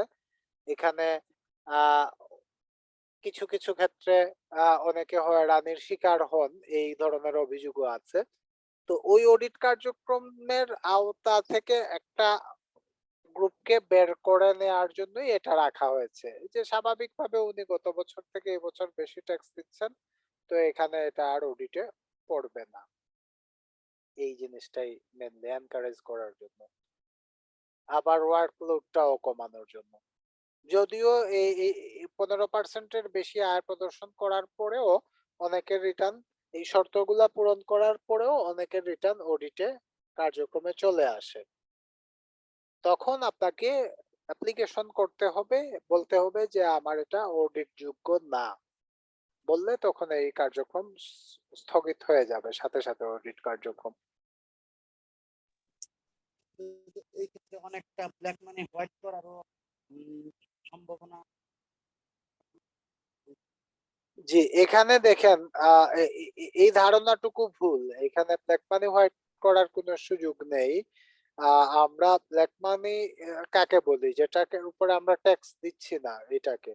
তো এখন গত বছরে আমার তো একটা অ্যাসেট আছে অলরেডি, অ্যাসেসড একটা হিসাব আছে, ক্যালকুলেশন আছে। এই বছরে আমি যদি কোনো কর অব্যাহতিপ্রাপ্ত আয় প্রদর্শন করি, তাহলে তো আমাকে উপযুক্ত প্রমাণ দিতে হবে। আমি যদি মনে করেন কোনো ঋণ গ্রহণ করি 5 লক্ষ টাকার উপরে, তাহলে আমাকে এটা মানে আমি যদি ফেক দেখালাম মনে করেন, কিন্তু এটা দেখাতে পারছি না, ম্যাক্সিমাম 5 লক্ষ টাকা দেওয়া হয়েছে সুযোগ। এর বেশি হলেই আপনাকে অবশ্যই এটার সাপোর্টিং ডকুমেন্ট দিতে হবে, ব্যাংকিং চ্যানেল দেখাতে হবে। এখন কোন দান গ্রহণ দেখিয়ে দিলাম আমি যে কারো কাছ থেকে দান গ্রহণ করেছি, 15% এদিকে আয় বাড়িয়ে দিলাম, আসলে এটা দান গ্রহণ করিনি, ওই যে আপনি বললেন যেটা ব্ল্যাক মানি, এটা আমি দান হিসাবে দেখিয়ে দিয়েছি। কিংবা আমি হ্রাসকৃত হারে দেখিয়ে দিয়েছি যে না এটা ওই এই খাতে আয় হয়নি, কম ট্যাক্স রেট যেটা 5% ট্যাক্স রেটে যে বিষয়গুলো আছে, কিংবা অব্যাহতি প্রাপ্ত আয় হিসাবে আমি দেখিয়ে দিলাম, এক্ষেত্রেও তো এটা প্রযোজ্য হচ্ছে না। তো আলটিমেটলি মানে এখানে কোনো আইনের ব্যত্যয় করার সুযোগ নেই, এখানে শুধুমাত্র হয়রানি থেকে মুক্ত হওয়ার একটা সুযোগই আছে। যারা গত বছর থেকে এবছর বেশি কর দিচ্ছেন তাদেরকে অডিটের ঝামেলায় পড়তে হবে না, এই গ্যারান্টিটুকুই দেয়া হচ্ছে। আহ কর অব্যাহতিপ্রাপ্ত আয়ের ক্ষেত্রে যে প্রমাণটি দেখাতে বলছে, তো অনেক সময় দেখা যায় হচ্ছে এগ্রিকালচারাল ইনকাম বা এই ধরনের ক্ষেত্রে তো উপযুক্ত প্রমাণ থাকে না, সেই ক্ষেত্রে কি করা যায়? প্রথমত কর এগ্রিকালচারাল ইনকাম তো কর অব্যাহতি প্রাপ্ত হবে না। আর দ্বিতীয়ত কর অব্যাহতি প্রাপ্ত বলতে আমরা আহ, মানে কোন ধরনের আয় আমরা ইয়ে করি, মনে করেন স্যালারিতে আপনি স্যালারির ক্ষেত্রে আপনি এখানে মেডিকেল অ্যালাউন্স ডিমান্ড করেছেন, আমরা যেটা পরে আলোচনা করব, কিংবা হাউস রেন্ট ডিমান্ড করেছেন, এগুলোর উপযুক্ত প্রমাণ আপনাকে দিতে হবে।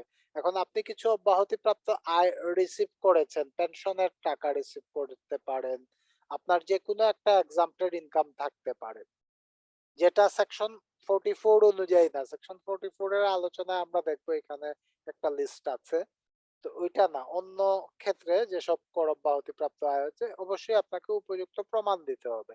প্রমাণ ছাড়া অব্যাহতিপ্রাপ্ত আয় কি হতে পারে, আমাকে একটা এক্সাম্পল দেন তো, তাহলে আমরা আলোচনায় ইয়ে হবে। আমি ধরে নিচ্ছিলাম হচ্ছে হয়তো ফার্মিং বা এই ধরনের ক্ষেত্রে কর অব্যাহতি আছে। না, অব্যাহতির কোনো সুযোগ নেই। এই এই জন্য এই সেটা করছিলাম। এটা হচ্ছে অব্যাহতিপ্রাপ্ত আয় এক জিনিস, আর অনুমোদনযোগ্য খরচ আরেক জিনিস। মনে করেন আপনি বাড়ি ভাড়া ইনকাম থেকে আপনি রেসিডেন্সিয়াল হলে 25% অনুমোদনযোগ্য খরচ হিসাবে বাদ দিতে পারেন। এটা কিন্তু কর অব্যাহতি প্রাপ্ত ওই 25% বলে না, এটা হচ্ছে অনুমোদনযোগ্য খরচ। ঠিক সেম আপনি এগ্রিকালচারাল ইনকাম আমরা যখন আলোচনা করব, এটা থেকে একটা পার্সেন্টেজ আপনাকে অনুমোদনযোগ্য খরচ হিসাবে আপনি দেখাতে পারেন। তো ওইটুকু কিন্তু অনুমোদনযোগ্য খরচ, অব্যাহতি প্রাপ্ত না। আপনি মনে করেন ফরেন রেমিটেন্স ইনকাম করলেন, তো এটা অব্যাহতি প্রাপ্ত বলা আছে। হ্যাঁ, তো এখানে আপনার পেনশনের টাকা রিসিভ করেছেন, এটা তো কর অব্যাহতি প্রাপ্ত আয়। আপনি স্যালারিতে যে কর অব্যাহতি প্রাপ্ত যে অংশটুকু আছে সেটা আপনি রিসিভ করেছেন, এই সব ক্ষেত্রে হচ্ছে কর অব্যাহতি প্রাপ্ত আয়ের উপযুক্ত প্রমাণ সংযুক্ত করতে হবে। ক্লিয়ার কিনা দেখেন বিষয়টুকু। জি, থ্যাংক ইউ, এখন ক্লিয়ার। আর কোনো কোয়েশন আছে কিনা এই রিলেটেড?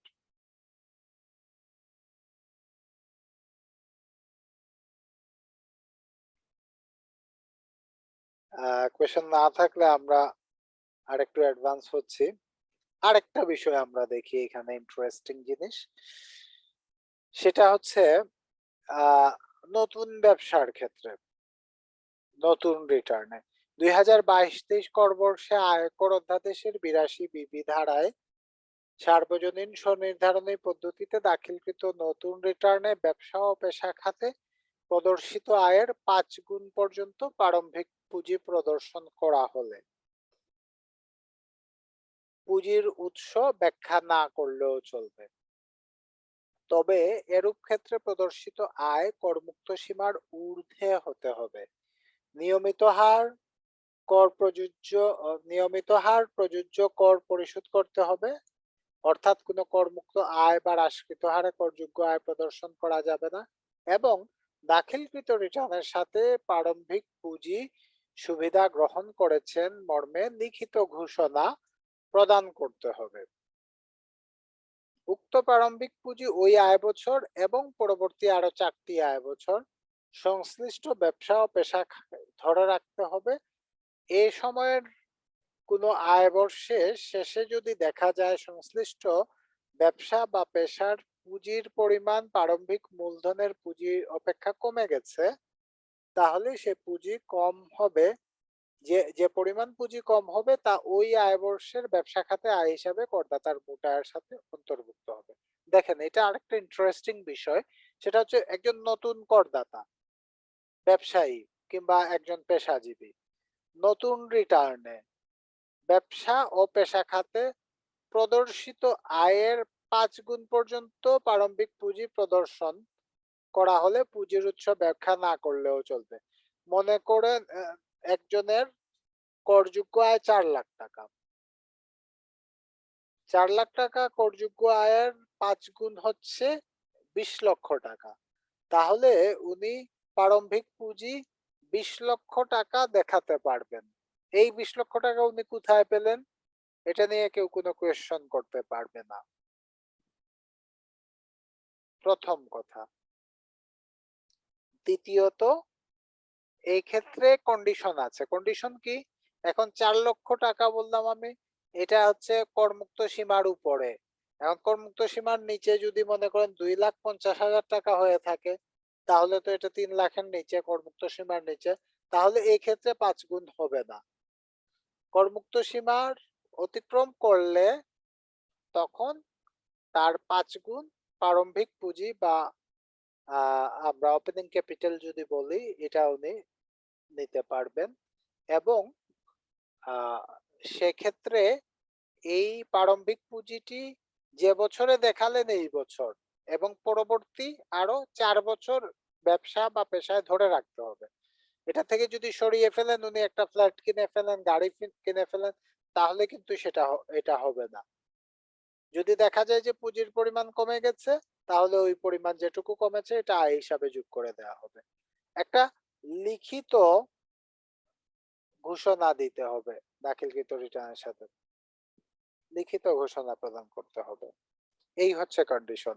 এখন আগের ক্লাসে রাতুল ভাই বলেছিলেন মনে হয় ট্যাক্স প্ল্যানিং এর কিছু বিষয়, এটাও কিছুটা একটা ট্যাক্স প্ল্যানিং এর বিষয় আসে, আগের জি কার বস। এবং এটা একজন নতুন করদাতা মনে করেন, ওনার এখন অব্যাখ্যায়িত অনেক বিষয় আয় আছে, আগে উনি রিটার্ন সাবমিট করেননি, হয়তো করযোগ্য আয় ছিল, করযোগ্য আয় কিন্তু রিটার্ন দাখিল করেননি কখনোই। এটা তো অনেকেরই আছে আমাদের দেশে, রিটার্ন কতজন আর দাখিল করেন।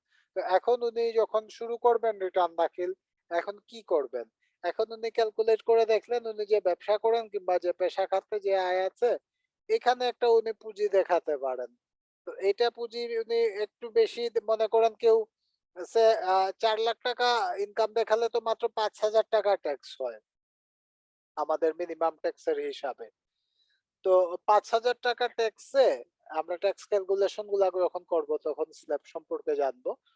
5,000 টাকা ট্যাক্স দিয়ে উনি 4 লাখ টাকার 5 গুণ, তার মানে কত? 20 লাখ টাকা। অন টপ এই 20 লাখের সাথে কিন্তু এই 4 লাখও এসে অ্যাড হচ্ছে পরে আবার। মানে 24 লাখ টাকা উনার ক্যাপিটাল হয়ে গেল ট্যাক্স রিটার্ন ফাইলে, উনি এই 24 লাখ টাকা পর্যন্ত উনি আহ, দেখাতে পারলেন। কন্ডিশন হচ্ছে এটা কন্টিনিউ করতে হবে ওই 20 লাখ, যে 20 লাখ টুকু দেখিয়েছেন এই বছর এবং প্লাস 4 ইয়ার্স, মানে টোটাল 5 ইয়ার্স কন্টিনিউ করতে হবে, আর একটা রিটার্ন এক্সপ্লেনেশন দিতে হবে। তাহলে ট্যাক্স অথরিটি কখনোই জিজ্ঞেস করবে না যে আপনি এই ব্যবসা পুঁজি কোথা থেকে পেয়েছেন। এটা একটা গুরুত্বপূর্ণ ধারা আমাদের, করদাতা বান্ধব ধারা, যাতে মোটামুটি নতুন করদাতা যাতে এখানে একটু নিরাপদ ফিল করেন যে না আমি আমার মূলধনটুকু দেখাতে পারছি, এখানে কিছু টাকা হয়তো বেশি ট্যাক্স দিতে হতে পারে প্রথম বছর, কিন্তু আমি পর্যাপ্ত মূলধন দেখাতে পাচ্ছি 5 গুণের ক্যালকুলেশনে। ক্লিয়ার কিনা? এখানে কোনো কোয়েশ্চন আছে কিনা?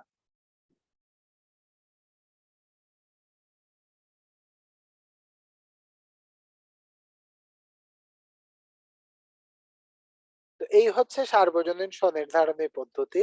আমরা শুরুতে কন্ডিশন গুলা দেখলাম, সার্বজনীন স্বনির্ধারণের পদ্ধতি, রিটার্ন দাখিলের প্রাপ্তি স্বীকারটাই অ্যাসেসমেন্ট অর্ডার, এটা জানলাম, প্রসেস সম্পর্কে জানলাম।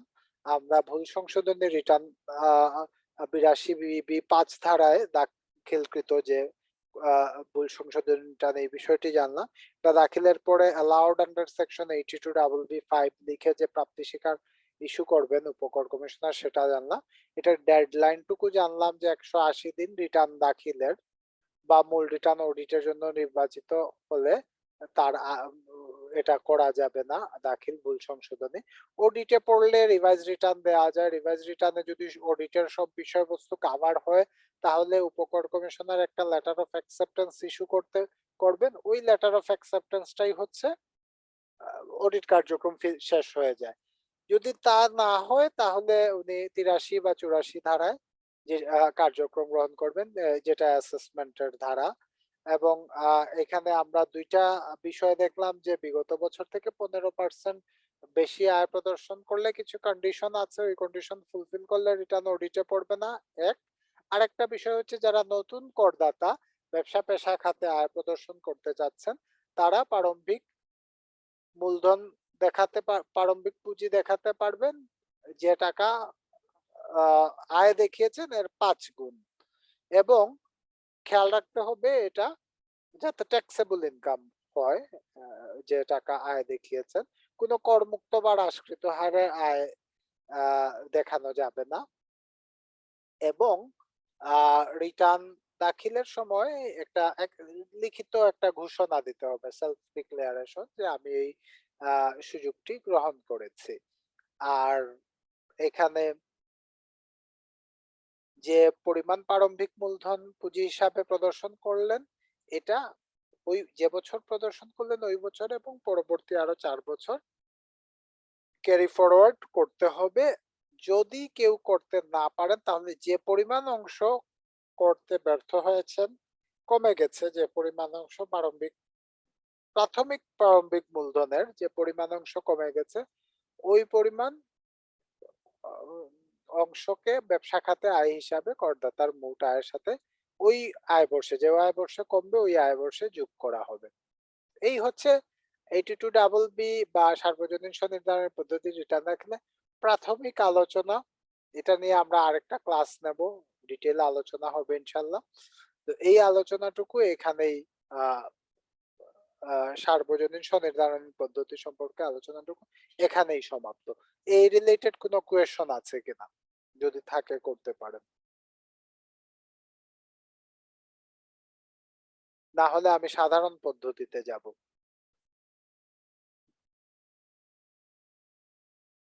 আমার মনে হয় আপাতত কোনো কোয়েশন নেই, আমি আপাতত নাই। সাধারণ পদ্ধতিতে যাচ্ছি। আগেই আমরা আলোচনায় বলা হয়েছিল যে সার্বজনীন স্বনির্ধারণের পদ্ধতি না হলে কি পদ্ধতি, সাধারণ পদ্ধতি।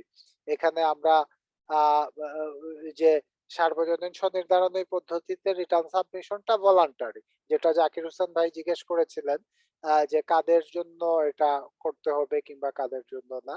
সার্বজনীন স্বনির্ধারণের পদ্ধতিতে কেউ চাইলে দাখিল করতেও পারেন, নাও করতে পারেন, তবে দাখিল করতে হলে কিছু কন্ডিশনস ফুলফিল করতে হবে যা আমরা আগের আলোচনায় দেখেছি। এবং এই যে বিষয় সুযোগগুলো দেখলাম আমরা, প্রারম্ভিক পুঁজির সুযোগ এবং যে 15% যে বিষয়টুকু অডিটের ক্ষেত্রে, এটা সার্বজনীন স্বনির্ধারণে পদ্ধতির ক্ষেত্রেই শুধুমাত্র প্রযোজ্য। সাধারণ পদ্ধতির আওতায় দাখিলকৃত রিটার্নের ক্ষেত্রে প্রাপ্তি স্বীকারপত্রটি কর নির্ধারণী আদেশ, অ্যাসেসমেন্ট অর্ডার। দেখেন এখানে সাধারণ পদ্ধতির আওতায় দাখিলকৃত রিটার্নের ক্ষেত্রে প্রাপ্তি স্বীকারপত্রটি কর নির্ধারণী আদেশ বলে গণ্য হয় না। আমরা আগে দেখেছি সার্বজনীন স্বনির্ধারণী পদ্ধতিতে যেটা আমরা প্রাপ্তি স্বীকারপত্র ছিল, এটাই অ্যাসেসমেন্ট অর্ডার ছিল, কিন্তু এই সাধারণ পদ্ধতিতে দেখছি যে না, এটা অ্যাসেসমেন্ট অর্ডার না। তার মানে রিটার্ন দাখিলের পর উপকর কমিশনার কর নির্ধারণ করেন, উপকর কমিশনার নির্ধারণ করবেন কর। করদাতা কর্তৃক রিটার্নে প্রদর্শিত তথ্য উপকর কমিশনারের নিকট সঠিক মনে হলে তিনি করদাতাতে শুনানিতে না ডেকেই কর নির্ধারণ করতে পারেন, যদি ওনার কাছে কারেক্ট মনে হয় উনি না ডেকেই করতে পারেন। আবার প্রদর্শিত আয়ের সমর্থনে যথোপযুক্ত তথ্য প্রমাণাদি না থাকলে উপকর কমিশনার প্রয়োজন মনে করলে করদাতাকে শুনানিতে উপস্থিত হতে অনুরোধ করে করদাতার বক্তব্য, তথ্য প্রমাণাদি বিবেচনায় নিয়ে কর নির্ধারণ করতে পারেন। এই হচ্ছে গিয়ে সাধারণ পদ্ধতিতে কর নির্ধারণ। কোনো কোয়েশন আছে কিনা?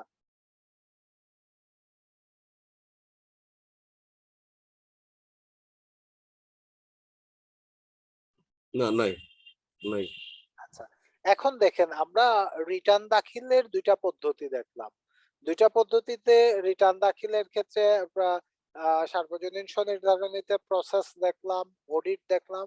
সাধারণ পদ্ধতিতে তো উপকর কমিশনার নিজেই কর নির্ধারণ করে থাকেন, তো সেক্ষেত্রে এটা উপকর কমিশনারের আহ, আহ, সিদ্ধান্ত অনুযায়ী হয় কর নির্ধারণ। তো এখন আরেকটা বিষয় আছে, সেটাকে আমরা 93 ধারা বলছি। এখানে বলা হয় উল্লেখ্য যে নিরীক্ষার আওতায় না পড়লেও কোন রিটার্নে আয় গোপন করা হলে, দেখেন রিটার্নে আয় গোপন করা হলে, কোন রিটার্নে যদি আয় গোপন করা হয় বা কর ফাঁকি থাকলে, যদি কোনো কর ফাঁকি থাকে, সংশ্লিষ্ট করবর্ষের রিটার্নের ক্ষেত্রে অধ্যাদেশের 93 ধারা অনুযায়ী প্রয়োজনীয় আইনানুগ ব্যবস্থা গ্রহণ করা যাবে। একই সাথে উক্ত রিটার্ন প্রসেসও করা যাবে। মানে প্রসেসও করা যাবে, আবার 93 ধারা অনুযায়ী প্রয়োজনীয় আইনানুগ ব্যবস্থা গ্রহণ করা যাবে। এখন 93 ধারা আমরা ইনকাম ট্যাক্স অর্ডিন্যান্সটা যদি দেখি, তাহলে আমরা এখানে দেখব section 93 tax etcetera escaping payment. এখানে আমরা সেকশন 93 আছে চ্যাপ্টার 9 এ, অ্যাসেসমেন্ট চ্যাপ্টারে সেকশন 93 আছে। তো এই বিষয়ে আমরা বিস্তারিত আলোচনা করব সেকশন 93 এর উপরে। আর একটা পুরো একটা লেকচার থাকবে আমাদের, ওই লেকচারে আলোচনা করব। আপাতত আপনারা যেটা করতে পারেন, এখন আপনাদের ক্ষেত্রে সেকশন 82 ডাবল বি এবং সেকশন 93 নিয়ে বিগত সেশনে যে ক্লাসগুলা আছে, এই ক্লাসগুলা ভিডিও লেকচারটি পাবেন আপনারা। এই লেকচারগুলো আপনারা একটু শুনে নিতে পারেন আগামী ক্লাসের আগে, তাহলে এখানে আমাদের আলোচনায় আর একটু সহজ হবে নেক্সট ক্লাসের আলোচনা। আর প্রিভিয়াস সেশনের কোন কোন ক্লাসে এগুলো নিয়ে আলোচনা একটু বলতে পারবেন? এই ভিডিওগুলা আমাদের ইউটিউব চ্যানেলে পাবেন, আমি দিয়ে দেব। এগুলা ওপেন আছে, এগুলা মানে পাসওয়ার্ড প্রটেক্টেড না। আমি এটা লিংক দিয়ে দেব, এখানে লেখাই আছে 82 ডাবল বি এবং 93। এগুলা যেহেতু বহুল মানে বেশি ব্যবহৃত হয় এবং খুব প্রয়োজনীয়, তাই আমরা ওপেন দিয়েছি যাতে করে অন্যান্যদের এটা নলেজ ডেভেলপমেন্টে সহায়তা হয় ওই ইয়েটি। তবে এবারও আমরা আলোচনা করব, হয়তো দেখা যাবে যে গত সেশনের আলোচনা থেকে এই সেশনের আলোচনা আরো কিছু নতুন জিনিস আমরা অ্যাড হতে পারে, কারণ আলোচনার মধ্যে বিভিন্ন কোয়েশ্চন আসে, কোয়েশ্চনের মাধ্যমে অনেক বিষয় চলে আসে। এই হচ্ছে আমাদের রিটার্ন দাখিলের পদ্ধতি, এবং এখানে আমরা কিছু সেকশন দেখলাম। একটা বিষয় খেয়াল রাখবেন, আমরা যখন এই টেক্সট নিয়ে আলোচনা করছি, এখানে আমরা যে সেকশন গুলা দেখতে পাচ্ছি বিভিন্ন জায়গায় লেখা, এগুলাই হচ্ছে গুরুত্বপূর্ণ ধারা আয়কর অধ্যাদেশের। আয়কর অধ্যাদেশ যদি আপনি খুলে দেখেন শুরু থেকে, আমরা যদি দেখি এখানে সেকশন 1 এ শর্ট টাইটেল এন্ড কমেন্সমেন্ট থেকে শুরু করে আমরা শেষ পর্যন্ত আমাদের 187টা ধারা আছে। তো এই 187টা ধারার মধ্যে আরো অনেকগুলো উপধারা আছে, ধারাগুলার মধ্যে অনেকগুলো উপধারা আছে। যেমন ধরেন 19-এ গিয়ে অনেকগুলা ধারা আছে, দেখেন আপনার 19 ধারার মধ্যে এখানে অনেকগুলা 19 এ 19 ডাবল এ অনেকগুলা অমিট করা আছে, অনেকগুলা নতুন আছে ধারাগুলা। তো এই ধারাগুলার মধ্যে খুব প্রয়োজনীয় ধারা কোনটা, আমরা যে ধারাগুলা বেশি প্রয়োজনীয় সেগুলা বেশি পড়বো। আমি লাস্ট ক্লাসে বলেছিলাম যে আমাদের পুরো আইনের হয়তো 20% এর ব্যবহারই 80% জায়গায় হয়ে থাকে, মানে মূল ব্যবহার হয়ে থাকে। তো এই 20%ই আমরা বেশি আলোচনা করব, বাদ বাকি যেগুলো আমরা একটু কম আলোচনা করব, শেষের দিকে কভার করার চেষ্টা করব থিওরিটিক্যাল বিষয়গুলা। তো প্র্যাকটিক্যাল অ্যাসপেক্ট গুলা আমরা এখানে এই সেকশন গুলা দেখতে পাবো, এবং এই সেকশন গুলার উপরে আমরা একটু গুরুত্ব দিলেই সহজেই আমরা আয়কর আইনটি পড়ার যে উৎস সেটা খুঁজে পাবো আশা করছি। তো এখন আমরা একটা বিষয় দেখে আমরা আর যেহেতু রিটার্ন ফর্মটি আমরা দেখেছি, তো একটা বিষয় দেখে আজকের ক্লাস আমরা এখানে শেষ করব। সেটা হচ্ছে যেটা বলা আছে স্বাভাবিক ব্যক্তি করদাতার আয়কর রিটার্ন ফর্ম। এখানে আমার একটু এই টার্মটা নিয়ে একটু ইয়ে আছে, আগে এটা স্বাভাবিক শব্দটুকু ব্যবহার করা হয়নি বিগত বছর পর্যন্ত। আমরা যদি বিগত বছরের নির্দেশিকা 21-22-এর নির্দেশিকাটা আমি একটু ওপেন করছি। এটা হচ্ছে বিগত বছরের নির্দেশিকা। এখানে আমরা শুধুমাত্র ব্যক্তি করদাতার আয়কর রিটার্ন দেখেছিলাম দ্বিতীয় অধ্যায়ে, আর এখন আমরা এখানে দেখছি স্বাভাবিক ব্যক্তি করদাতার আয়কর রিটার্ন। তো এখানে একটু কনফিউশন ক্রিয়েট হয়ে যেতে পারে, কারণ আমরা যে ব্যক্তি করদাতার আয়কর রিটার্ন বলছি এর আগে এখানে আহ ভাগটা এভাবে করা হয়েছে আহ যে করযোগ্য আয়ের ভিত্তিতে যাদের রিটার্ন দাখিল করতে হবে এখানে কোনো স্বাভাবিক ব্যক্তি করদাতা বলা হয়েছে। আবার বাদ বাকি যারা করদাতা আছেন তৃতীয় লিঙ্গের করদাতা মহিলা এবং 65 বছর বা তদূর্ধ্ব বয়সের করদাতার আহ, বলা হয়েছে গেজেটভুক্ত যুদ্ধাহত মুক্তিযোদ্ধা প্রতিবন্ধী করদাতা। তো এইসব করদাতার ক্ষেত্রেও আসলে এখানে আমাদের দ্বিতীয় অধ্যায় প্রযোজ্য। একইভাবে প্রযোজ্য, সমানভাবে প্রযোজ্য। তাই এখানে যেহেতু আগে টার্মটা স্বাভাবিক নিয়ে আসা হয়েছে এখানে একটু কনফিউশনের আসতে পারে। আমরা বিগত বছরে দেখেন এখানে ব্যক্তি করদাতার আয়কর রিটার্নের কথা বলা হয়েছে, যেটা প্রথম ভাগে আমরা দেখেছি যে যাদের করযোগ্য আয়ের ভিত্তিতে রিটার্ন দেওয়া হবে এখানে কোনো ব্যক্তি করদাতার কথা বলা হয়েছে। তো এখানে ব্যক্তি করদাতার মধ্যে আমরা যারা ইন্ডিভিজুয়াল যদি বলি ইন্ডিভিজুয়ালের মধ্যে সবাই পড়ে। আমরা যদি ইনকাম ট্যাক্সের এটা দেখি তো এই জায়গায় আমরা এইটুকু আইন সবার ক্ষেত্রেই প্রযোজ্য হবে। এখানে আমরা রিটার্ন ফর্মের যে বিষয়টুকু আছে আয়কর রিটার্ন ফর্ম আসলে ইন্ডিভিজুয়ালের আয়কর রিটার্ন ফর্ম আমরা আয়কর রিটার্ন ফর্মে এখানে বলা আছে ফর অ্যান ইন্ডিভিজুয়াল এসএসসি। দেখেন return of income for an individual SSC, ঠিক আছে। তো ইন্ডিভিজুয়াল এসএসসি আর নরমাল ইন্ডিভিজুয়াল এসএসসি এর মধ্যে পার্থক্য আছে। নরমাল হলে এটার অপোজিট ওয়ার্ডও চলে আসে। তো আশা করি এটা হয়তো বা কোনো ধরনের ভাষাগত সংশোধন আসতে পারে। তো এখানে আমরা দেখি আয়কর বিধিমালা 1984 সংশোধনের মাধ্যমে ব্যক্তি করদাতার জন্য নতুন রিটার্ন ফর্ম আইটি গো 2016 প্রবর্তন করা হয়েছে, যা 2016-17 কর বছর থেকে কার্যকর হয়েছে। বিগত বছরের ধারাবাহিকতায় 2022-23 কর বছরেও নতুন রিটার্নের পাশাপাশি আগের রিটার্ন ফর্মগুলো ব্যবহার করা যাবে। অর্থাৎ 22-23 কর বছরে স্বাভাবিক ব্যক্তি করদাতাগণ নিম্নবর্ণিত আয়কর রিটার্ন ফর্ম সমূহ ব্যবহার করতে পারবেন। এটা হচ্ছে আইটি গো 2016, যেটা আমরা একটু আগে দেখেছি। আইটি ঘ 2020 যেটা আমরা দেখেছিলাম যে সিঙ্গেল পেজে আমরা পড়ে দেখব। আইটি গ, আইটি 11 গ এটা পুরাতন ফর্ম, আইটি 11 উমো এটা পুরাতন ফর্ম, আইটি 11 চ এটাও পুরাতন ফর্ম, আর একটা ফর্ম আছে আইটি 11 গ গ। এইসব ফর্ম সম্পর্কে আমরা আলোচনা করব এবং ফর্মগুলা দেখব। তবে আজকে আমরা জাস্ট প্রথম যে ফর্মটির কথা বলা আছে আইটি 11 গ প্রবর্তন করা হয় গ 2016, এই ফর্মটুকু দেখব।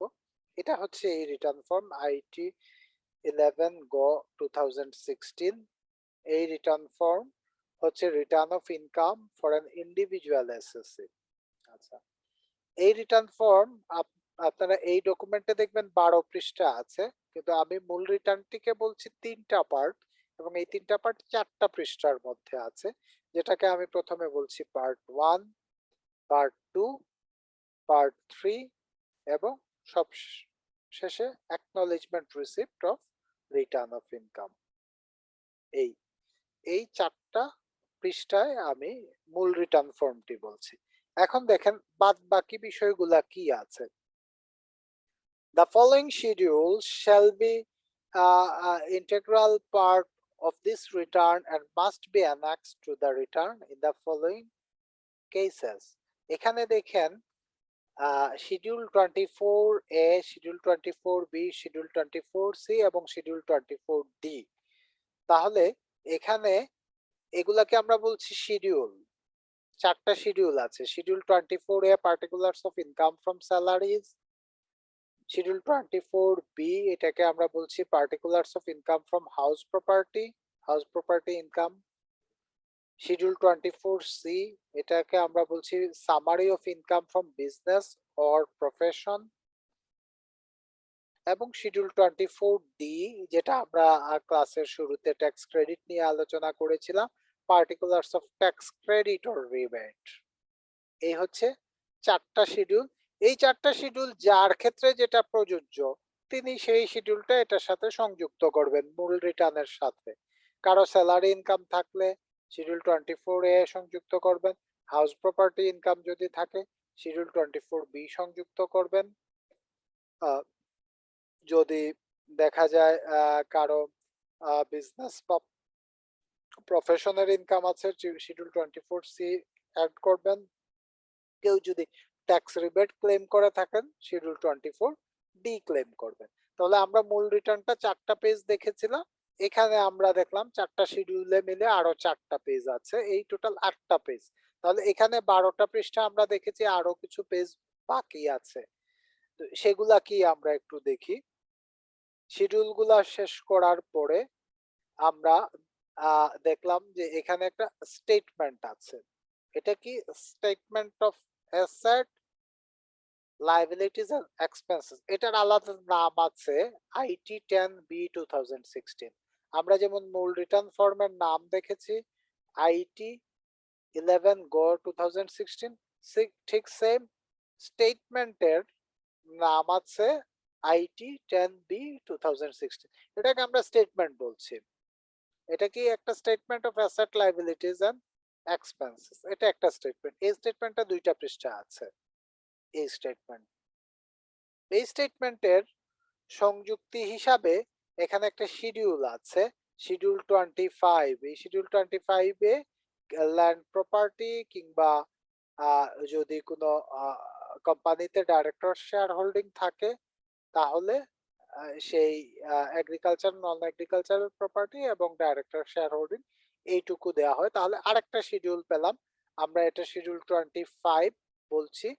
এই শিডিউলটা আইটি 10B 2016 এর সাথে সংযুক্ত করতে হয়। এখানে কিছু বিষয় দেওয়া আছে। তাহলে আইটি 10B 2016 2টা পৃষ্ঠার, সেই সাথে আমরা একটা শিডিউল পেলাম এই 2টা পৃষ্ঠার সাথে। শিডিউলটাকে বলছি আমরা শিডিউল 25। তাহলে আমাদের আগে 8টা পৃষ্ঠা সম্পর্কে আমরা জেনেছিলাম, রিটার্ন অ্যাকনলেজমেন্ট সহ 4 পৃষ্ঠা, রেগুলার শিডিউল 24 এর ABCD 4টা। এরপরে আমরা দেখলাম যে আইটি 10B তে 2টা পৃষ্ঠা, সেই সাথে একটা শিডিউল আছে আরো একটা পৃষ্ঠা, 3টা পৃষ্ঠা, এবং আরেকটা স্টেটমেন্ট আমাদের রিটার্নের সাথে প্রযোজ্য ক্ষেত্রে জমা দিতে হয়, সেটা হচ্ছে statement of expenses relating to lifestyle. এটাকে আমরা স্টেটমেন্ট বলছি এবং এটার আলাদা নাম আছে, এটার নাম আইটি 10BB 2016। আমরা statement of assets, liabilities and expenses কে বলছিলাম আইটি 10B 2016, আর এটাকে বলছি আমরা আইটি 10BB 2016। এই পেজ সহ টোটাল 12 পৃষ্ঠা মিলে একটা সেট এখানে আমরা দেখতে পাচ্ছি। এখানে মূল রিটার্ন আসলে 4 পৃষ্ঠা অ্যাকনলেজমেন্ট সহ। সাধারণভাবে 24 এর শিডিউল আছে 4টা। আমরা আইটি 10BB তে 2টা পৃষ্ঠা আছে, যেটা statement of asset, liabilities and expenses বলছি। এটার সাপোর্টিং প্রযোজ্য ক্ষেত্রে একটা শিডিউল বলছি শিডিউল 25, এবং আরেকটা স্টেটমেন্ট প্রযোজ্য ক্ষেত্রে দিতে হয়, সেটা হচ্ছে statement of expenses relating to lifestyle. এটাকে আমরা বলছি আইটি 10BB 2016। তো এই হচ্ছে আমাদের পুরো রিটার্ন ফর্ম এবং সাথে প্রয়োজনীয় শিডিউল এবং স্টেটমেন্টস। এই হচ্ছে পুরো সেট ইন্ডিভিজুয়াল রিটার্নের ক্ষেত্রে আইটি 10 গো 2016 সাথে প্রাসঙ্গিক যে বিষয়গুলো আছে। সাধারণভাবে পুরোটাকেই রিটার্ন বলা হয়, সবাই হয়তো বলে, বাট আমি একটু ভাগ করে আপনাদেরকে মূল রিটার্ন কোনটা এটা বললাম। শিডিউল গুলা যে প্রযোজ্য ক্ষেত্রে দিতে হবে, স্টেটমেন্ট গুলাও প্রযোজ্য ক্ষেত্রে দিতে হবে। স্টেটমেন্টের সাথে একটা শিডিউল আছে 25, এটাও প্রযোজ্য ক্ষেত্রে দিতে হবে, বাট ম্যান্ডেটরি আপনাকে রিটার্নের পার্ট A1, পার্ট 2, পার্ট 3 যেটা রিটার্ন ফর্মে আছে এই 3টা পার্ট, এবং সেই সাথে অ্যাকনলেজমেন্ট রিসিপ্ট এটা জমা দিতে হয়। তো এই হচ্ছে প্রাথমিক পরিচিতি ইন্ডিভিজুয়াল ট্যাক্স রিটার্ন ফর্মের কোনো কোয়েশন আছে কিনা?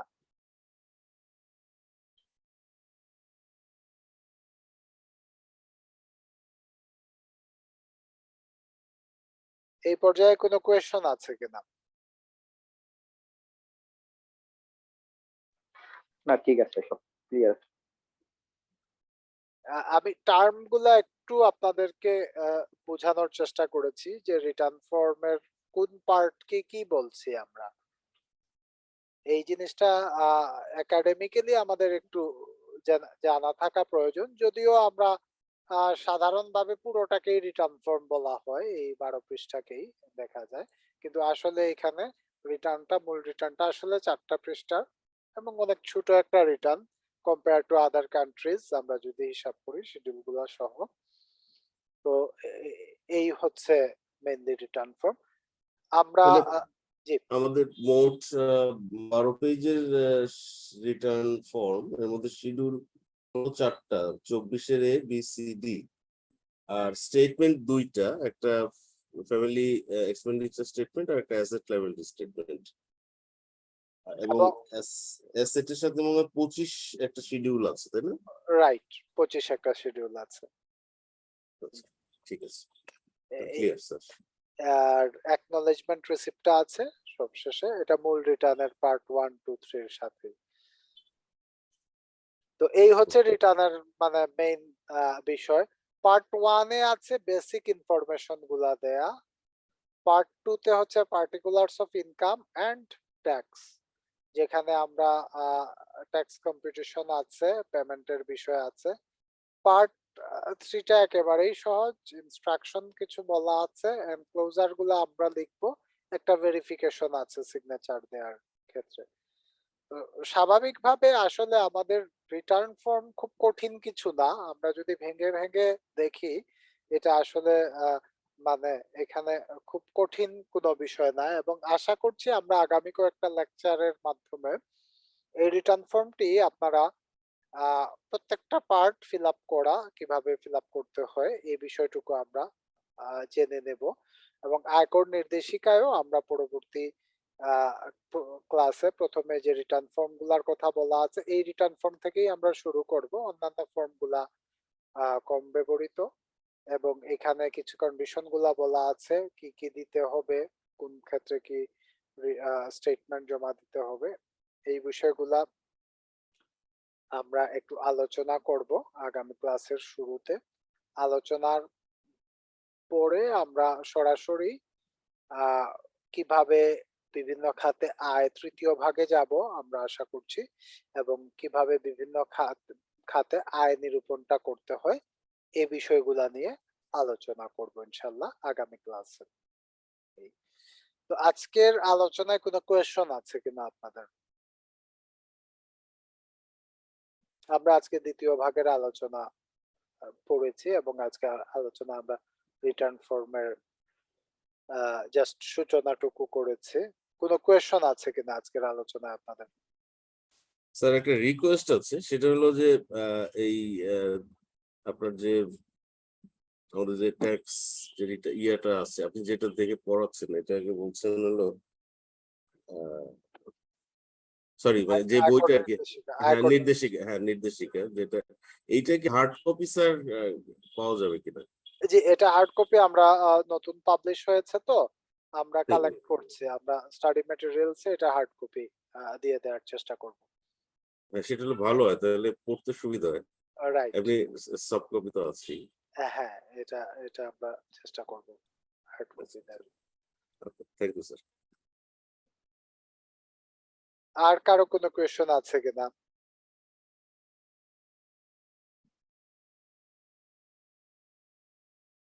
আমরা আজকে যে বিষয়ে আলোচনা করলাম আলোচনাটুকু মোটামুটি আপনারা বুঝেছেন কিনা?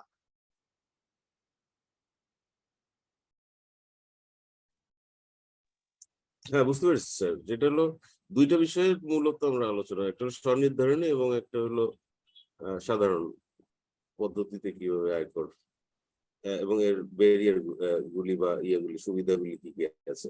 একটা জায়গায় আমার একটা কোশ্চেন ছিল, আমি জানি না হয়তো স্কিপ করে গেছি কিনা বা শুনতে বুঝতে ভুল করেছি কিনা। স্বনির্ধারণী রিটার্ন প্রদানের যে ইয়ে আছে সিস্টেমে, এইখানে শাস্তিযোগ্য অপরাধের কথা দেখতে পাইনি, তবে সাধারণ পদ্ধতিতে শাস্তিযোগ্য একটা আহ, ল না আছে। এই জায়গাতে আমি যাচ্ছি। আমরা প্রথমত স্বনির্ধারণী না বলে আমরা সার্বজনীন স্বনির্ধারণী বলবো, কারণ স্বনির্ধারণী পুরাতন একটা টার্ম ছিল অর্ডিন্যান্সে, এই সেজন্য আমরা ওই টার্মটুকু ইউজ করব না প্রথমত। আর যেটা আপনি যে বিষয়টা বললেন সেটা কমন, সেকশন 93 এর বিষয়টুকু বললেন, গোপন করার ক্ষেত্রে কর ফাঁকি, এই বিষয়টুকুই তো আপনি বলছেন। হ্যাঁ, ওইটাই বলতে চাচ্ছি। জি সাধারণ পদ্ধতির আন্ডারে আছে, কিন্তু না না, লেখা হয়েছে সাধারণ পদ্ধতির পরে, কিন্তু এটা আসলে কমন। কারণ দেখবেন এখানে বলা আছে নিরীক্ষার আওতায় না পড়লেও, নিরীক্ষার আওতায় সাধারণত যেটা পড়ে এটা আমরা জানি সার্বজনীন স্বনির্ধারণী পদ্ধতিতে, এটা নিরীক্ষার আওতায় পড়ে কিংবা প্রসেসে পড়ে। তো 93 তে আমরা কর ফাঁকির বিষয়টুকু দেখি, আয়কর গোপন করা, রিটার্নে আয় গোপন করা হলে কিংবা কর ফাঁকি হলে আয়কর অধ্যাদেশের 93 ধারা অনুযায়ী আইনানুগ ব্যবস্থা গ্রহণ করা হয়। তো এটা সবার ক্ষেত্রেই প্রযোজ্য, সাধারণ পদ্ধতির ক্ষেত্রেও প্রযোজ্য, আবার সার্বজনীন স্বনির্ধারণী পদ্ধতির ক্ষেত্রেই প্রযোজ্য। এখানে আহ আগের আইনে সার্বজনীন স্বনির্ধারণী যেটা নতুন এসেছে সেকশন 82BB আমাদের ইনকাম ট্যাক্স অর্ডিন্যান্সে, এই 82BB যেটা আগে ছিল যেটা কার্যকর, এই আগের 82BB তে এই বিষয়টুকু বলা ছিল না, 93 এর বিষয়টুকু বলা ছিল না। এই কারণে 82BB তে রিটার্ন সাবমিশন এটা বলা আছে এখানে ক্লিয়ারলি, আবার এই বিষয়টুকু বলা আছে 82BB। এটা 2017 সাল থেকে কার্যকর, আমরা এখন যে 82BB নিয়ে আলোচনা করছি, এই 82BB। তো আগে এই জন্য এটা একটু জোর দিয়ে নিচে বলা হয়েছে আর কি, এই বিষয়ে কনফিউশন ছিল, সেজন্য জোর দিয়ে বলা হয়েছে 93 এর বিষয়টি। এটা আরো ক্লিয়ার হবে, আমি ওই যে লিংকটা দিয়ে দেব, আপনারা ওই সেকশন 82BB এবং সেকশন 93 এর যদি প্রিভিয়াস সেশনের লেকচারটা একটু ফলো করেন তাহলে এটা আর একটু ক্লিয়ার হবে এবং আরো কিছু কোয়েশ্চন আসতে পারে আপনাদের মাঝে। আর কারো কোনো কোয়েশ্চন আছে কিনা?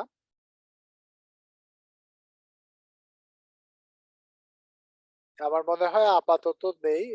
তো আমরা আজকের ক্লাস আপাতত এখানেই সমাপ্ত করছি। আপনাদেরকে অনেক ধন্যবাদ আজকে ক্লাসে অ্যাক্টিভলি পার্টিসিপেট করার জন্য।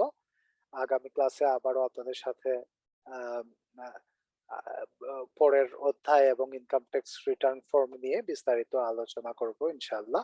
সবাইকে ধন্যবাদ জানিয়ে আজকের ক্লাস এখানেই সমাপ্তি ঘোষণা করছি। আসসালামু আলাইকুম রহমতুল্লাহ।